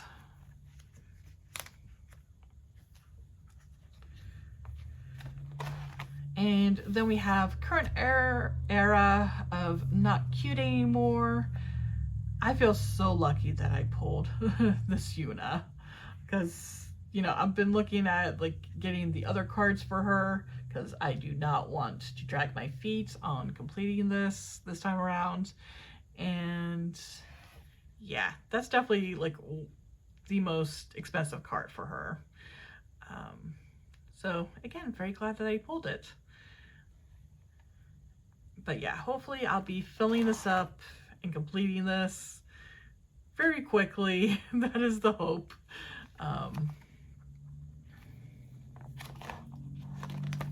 So yes, the Weavers, and this time around, thankfully, we do not have as many international exclusive cards. So we're back to just 4, and that is what I'm going to be using to complete this page. Though I have ended up with now a random kind of unit / group a card page from that, but that's okay. It's a page that exists for almost all my groups, so it was only a matter of time before illit had one. So I ended up getting the illit light stick, and with the light stick you got an OT5 set, so that is where this is. And yes, I'm definitely keeping the Howl OT5. I cannot break this up, and oh my gosh, I love their light stick. I love it so much. Then larger occlusions. Overall, they haven't had too many of these.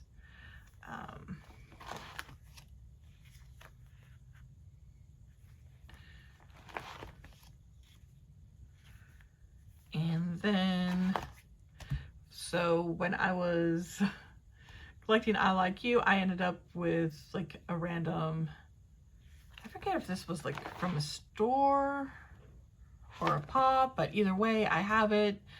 I have a hard time letting go of cards for like favorite members, so I just have this little cheat sheet. I'm not hunting down any pops or store exclusives outside of the Target, which I include in my album card collection area. But other than that, you know, if I end up with one, I'll keep it back here. And yeah, that is basically my philosophy there. The next section, we kind of go back into J-pop with some Miai.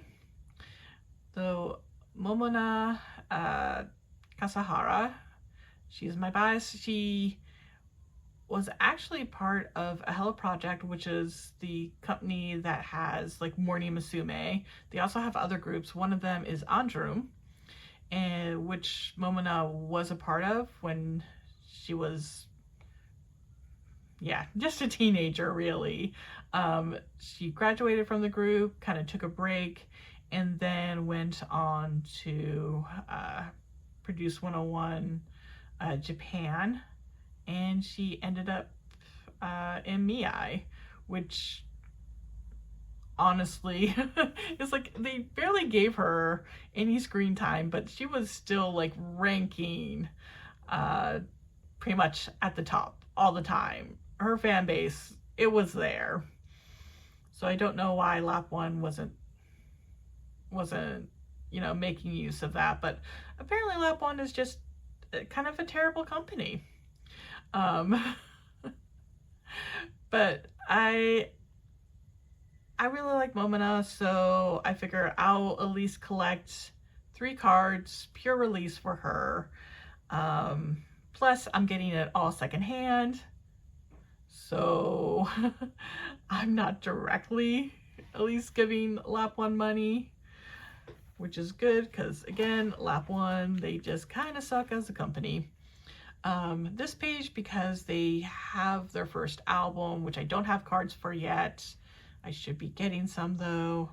I need space, and this is pretty much the extra page where if I get cards that don't fit into the 3 that I'm collecting, or are like non-album cards, they get to just live on this page.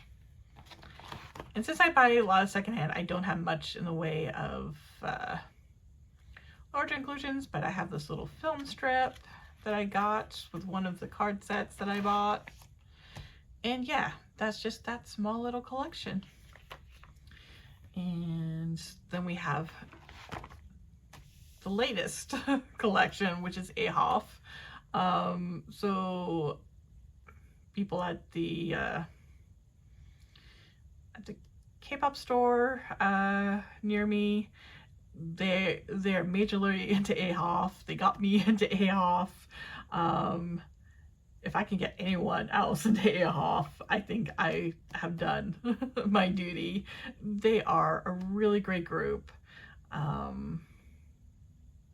Really cannot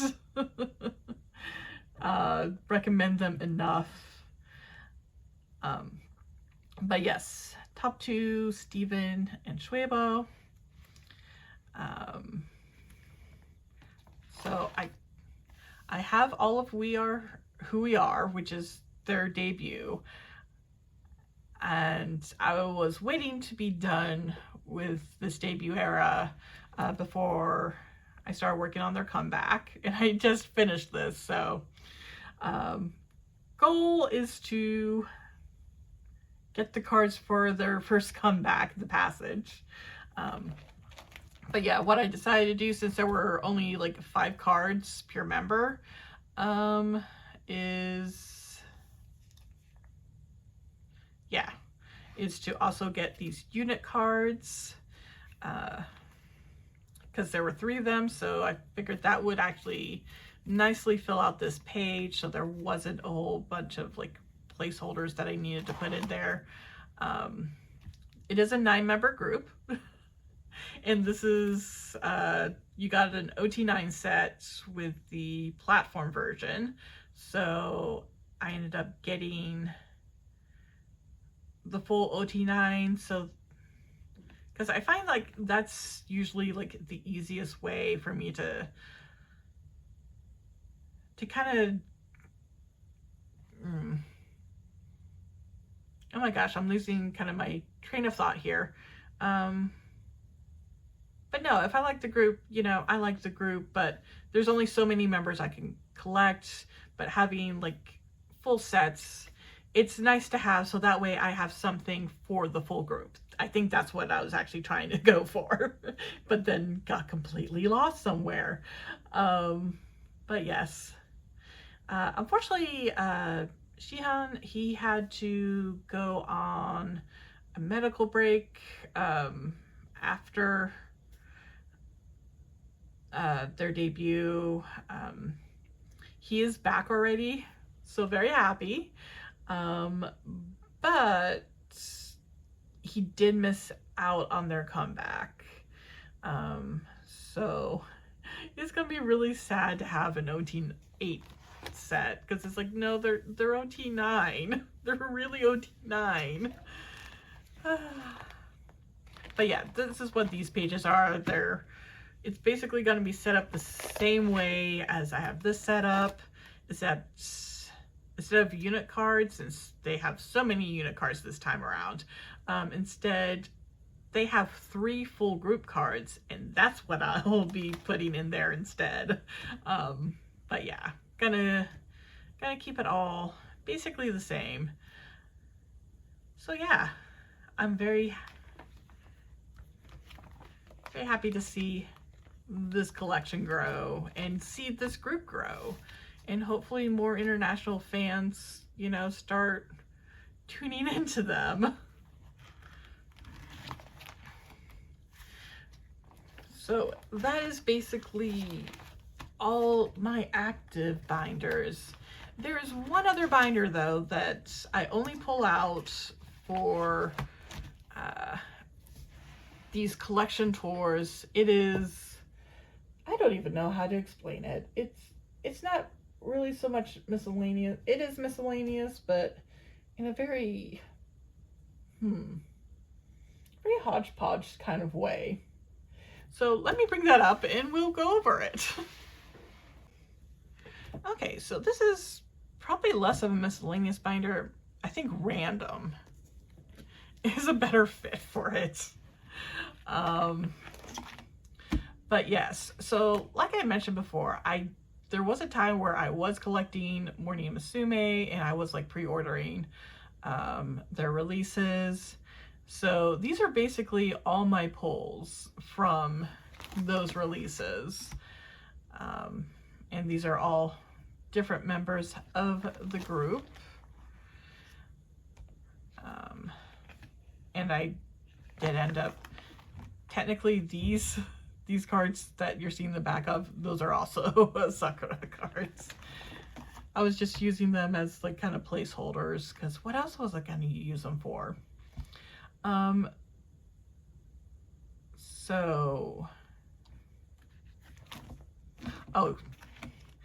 this is an Anjurum card. I only got one. Yeah, I only picked up like one physical copy because I wasn't really as into Anjurum. Kabushi Factory, I really liked. Unfortunately, they are no longer a group. I have picked up some random like cards for them. I would like to have more at some point, but such a low priority, such a complete low priority. Maybe one day. Yeah, and these are exclusives. And then Country Girls. I really, really love Country Girls. Another group that does not exist anymore. They felt like they were very short-lived. They did not do trading cards for their singles, but for the 20th anniversary for Hello Project, they did like a big, massive, like every group and artist under Hello Project released something together. And in that, it had the trading cards, and that's what this entire set is. So this is the only trading card set that they had. I have it. And I am still to this day really bummed that they do not exist anymore.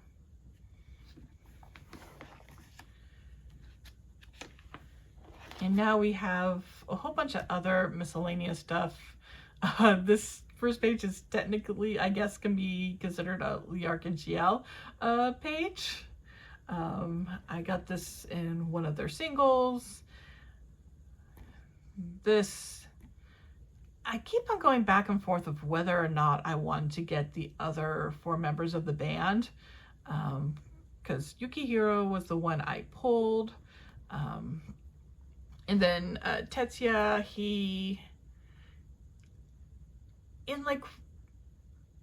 I randomly found that he had like photo cards in one of his albums.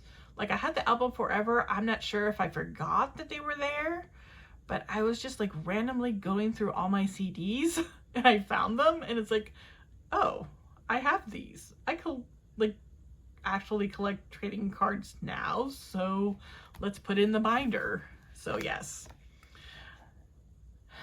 One day I think I might collect the rest of these and then have a more complete page for them. This page is my Sakura page, which is just random Sakura cards that I have. They were a Visual K band. I love them so much, still do, even though they have disbanded, and unfortunately their vocalist, Itzy, he has passed away many years ago. Still so bummed. His vocals were just, they were amazing, especially with this band. They had this neo-Japanesque, is how they describe themselves, so they used a lot of like traditional Japanese styling and music, but they mixed it in with their, you know, with the rock music, and I love them. It sounds still amazing. But yeah, it's definitely also another group where it's like, I keep on thinking maybe I should hunt down more of their cards. But again, another kind of low priority because I'm definitely missing members. There's so many members I'm missing of that band that I don't have a card for. And these are just really random. I like to, they were more of an indie group called Choose, indie idol group. One of their releases, they had some photo cards with the release, and these are just my pulls. And these came with some random J-pop CDs that I had. So they just kind of live here. And this is like a lot of random K-pop. I really liked the Indigo album from RM.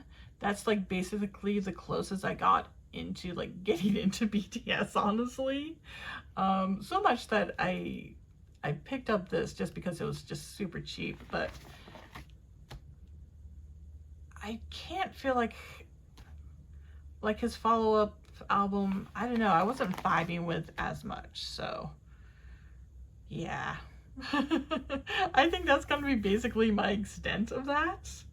I have some random Yedam cards, because I really liked what he released as a soloist, and it's like, oh yeah, I'll totally follow this, except then he stopped releasing things. And I randomly was given this Say My Name card as a freebie. I do like Say My Name, not to the point where I'm like collecting cards for them. I might change that in the future, but I decided to just hang on to that one. And then one of the treasure postcards for Yedam, and then a small little collection of Sung from Tribe. I really like Tribe. And I'm really bummed that, you know, they're no longer a group. I keep on thinking I should add, I need to find where I have some Mire cards and add them to, and just have that just be a little dedicated collection to them. So for a time I was really big into Utono Prince-sama. A lot of their releases came with, at least their first press, they would have trading cards. My favorite member is Cecil, so I made sure to get most of his. And then also a whole bunch of random pulls and other members. Well, not so much members, because there are like 3 different groups across all of that. But yeah, this is where all of those are.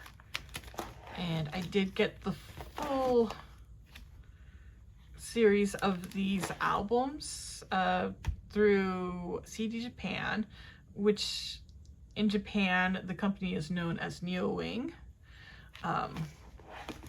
But yes, so since I got all of them, I got this set for that, and that is Utano Prince-sama. And then now we have like the true randomness. So I have these Sailor Moon postcards, Idolish, 7, Love Live, Guardians of the Galaxy, The Little Mermaid. And then when I was much younger, like teenager, I really got into comics and X-Men, and I remember collecting these 95 Fleer Ultra X-Men cards. So on a whim, like a couple years ago, I decided, why don't I try collecting them again? And that is what this collection is. It is not complete, so there are going to be some holes in it, like here. At one point, I need to see about, you know, getting those missing cards. But this is 100% nostalgia right here for me.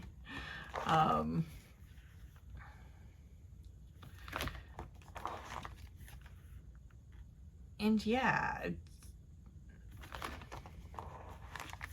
I'm just so very happy. Like I said, it scratches that nostalgia itch that I have for this series. And for like this time that I was really, really into the X-Men.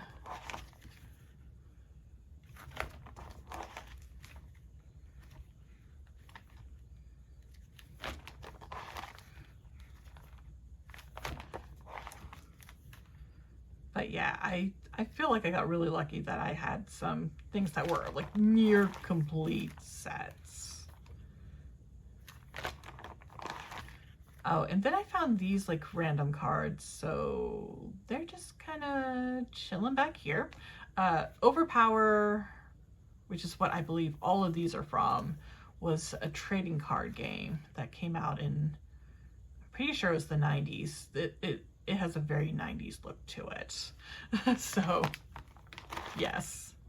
Oh yeah, and like many years ago, randomly, I was nostalgic for Pogs, and I found these this X-Men set, so I picked that up. One of the reasons I was nostalgic for it is because I love, even to this day, still love Disney's Gargoyles. Love that series. And for like their Burger King toys, they had a set of Pogs.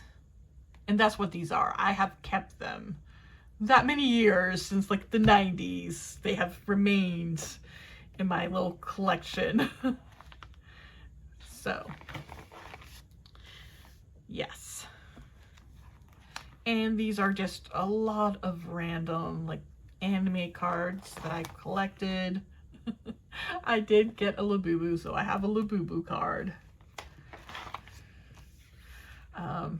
Like I mentioned before, this is like a flyer for Rogue One. I forget how I got this, but I did, so just keeping it. Oh, and this section is all these cards. They have some damage to them to the point where I do not feel comfortable with trying to like trade or sell them. So they just live back here. Because it's like I don't want to throw them away either. So instead they they just chill. They chill in the back. But yes, this is a very random collection of stuff I've collected over the years, as you can see. Again, I really only pull this out for end of year.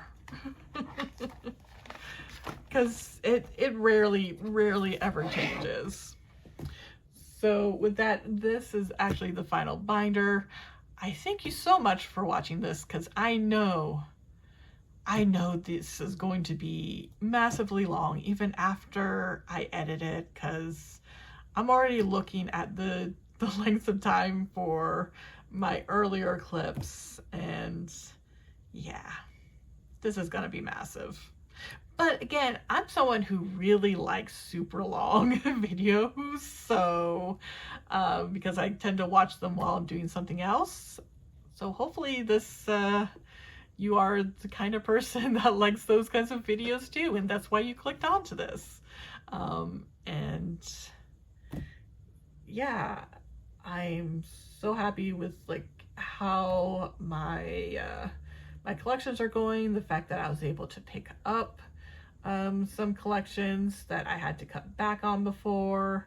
The fact that I'm in a place where I can do that makes me really happy. And yeah, I definitely have a lot of work set out to do for these collections. And I think I did really well last year, so hopefully I continue to do well with this current year with my collection goals. So that all said, if you have made it to the end, thank you. Truly, thank you so much, because I know this has been a lot of rambling. I've had to cut it over a few days, partly because there was some construction going on outside, so finding a time where I could do this was not as easy as it should have been, really. And partly why it's taken this long to even do it. So yeah, I have to edit this. It is going to be a monster. But I think I'll be glad when it's done. So again, thank you so much for making it to the end, hearing all my rambling. And hopefully you enjoyed just like looking through this collection. Again, this is a collection that has been about 5 years in the making, so this was not built up overnight. So if you're looking at this as a new collector, don't worry, don't stress. I mean, if you want want a collection to be as large and as varied as mine, you'll get there. You know, don't stress, don't try to like force yourself to get there overnight. Again, it took me 5 years to get to where I am. And I've been super lucky that the past year or so I have a K-pop store that has like trading events, because that has helped me out so much. I don't think I would be where I am collection wise if I didn't have people that I got to trade with in like real life, and got to meet some friends through there, and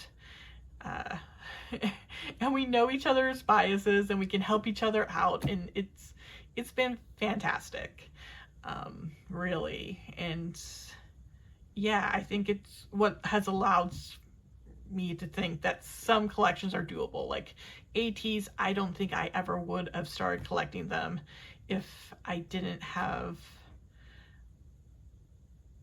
an offline community of traders that, you know, could have helped me out, at least to get myself started. So yeah, don't worry you don't have a massive collection from the get-go, even if that's what you want ultimately. Just collect what you can. Make sure you set yourself a budget. You do not go over that budget. You make sure that priorities are bills and food.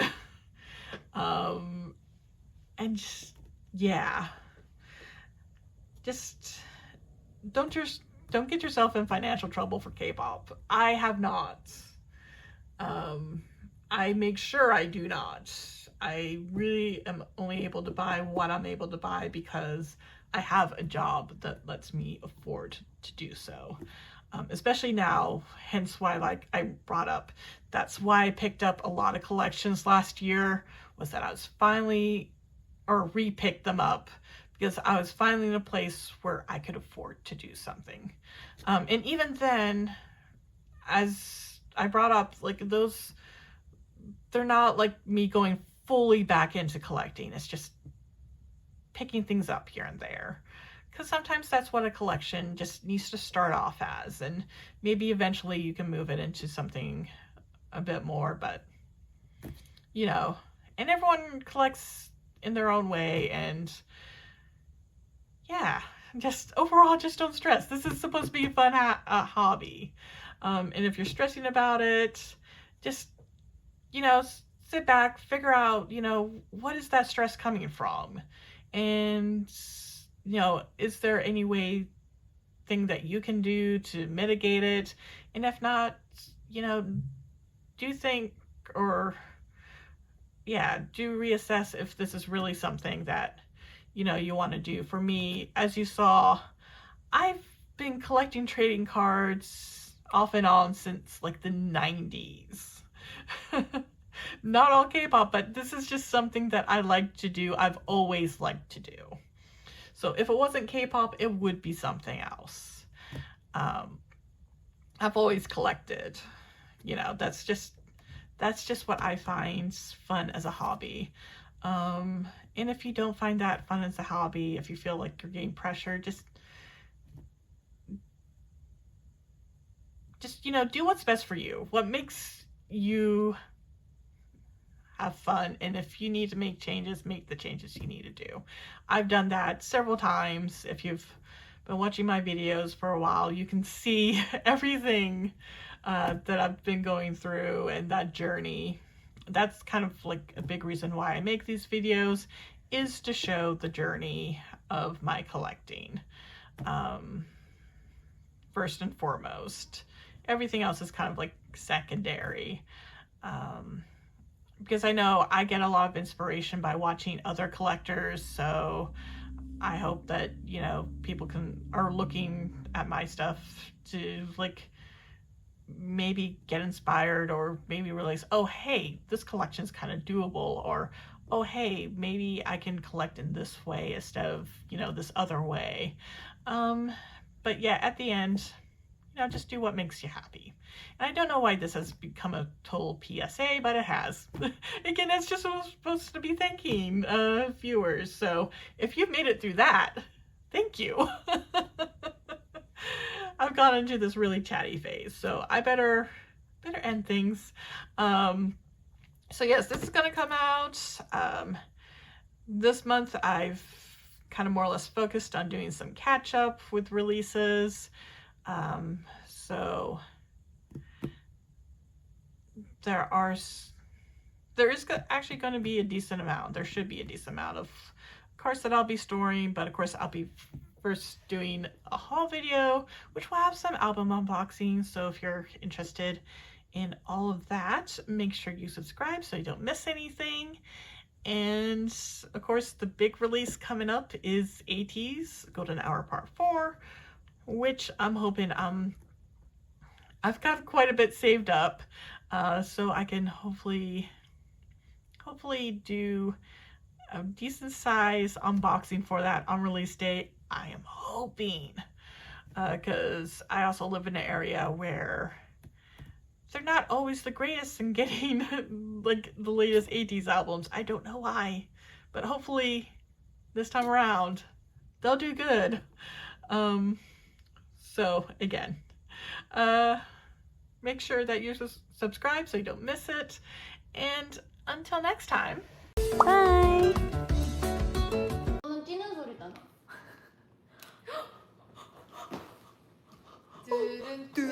좀 더 위로, 좀 더 위로, 좀 더 위로. 그래 그거야. 야 아니 너 잠깐만 너 그러고 있어봐.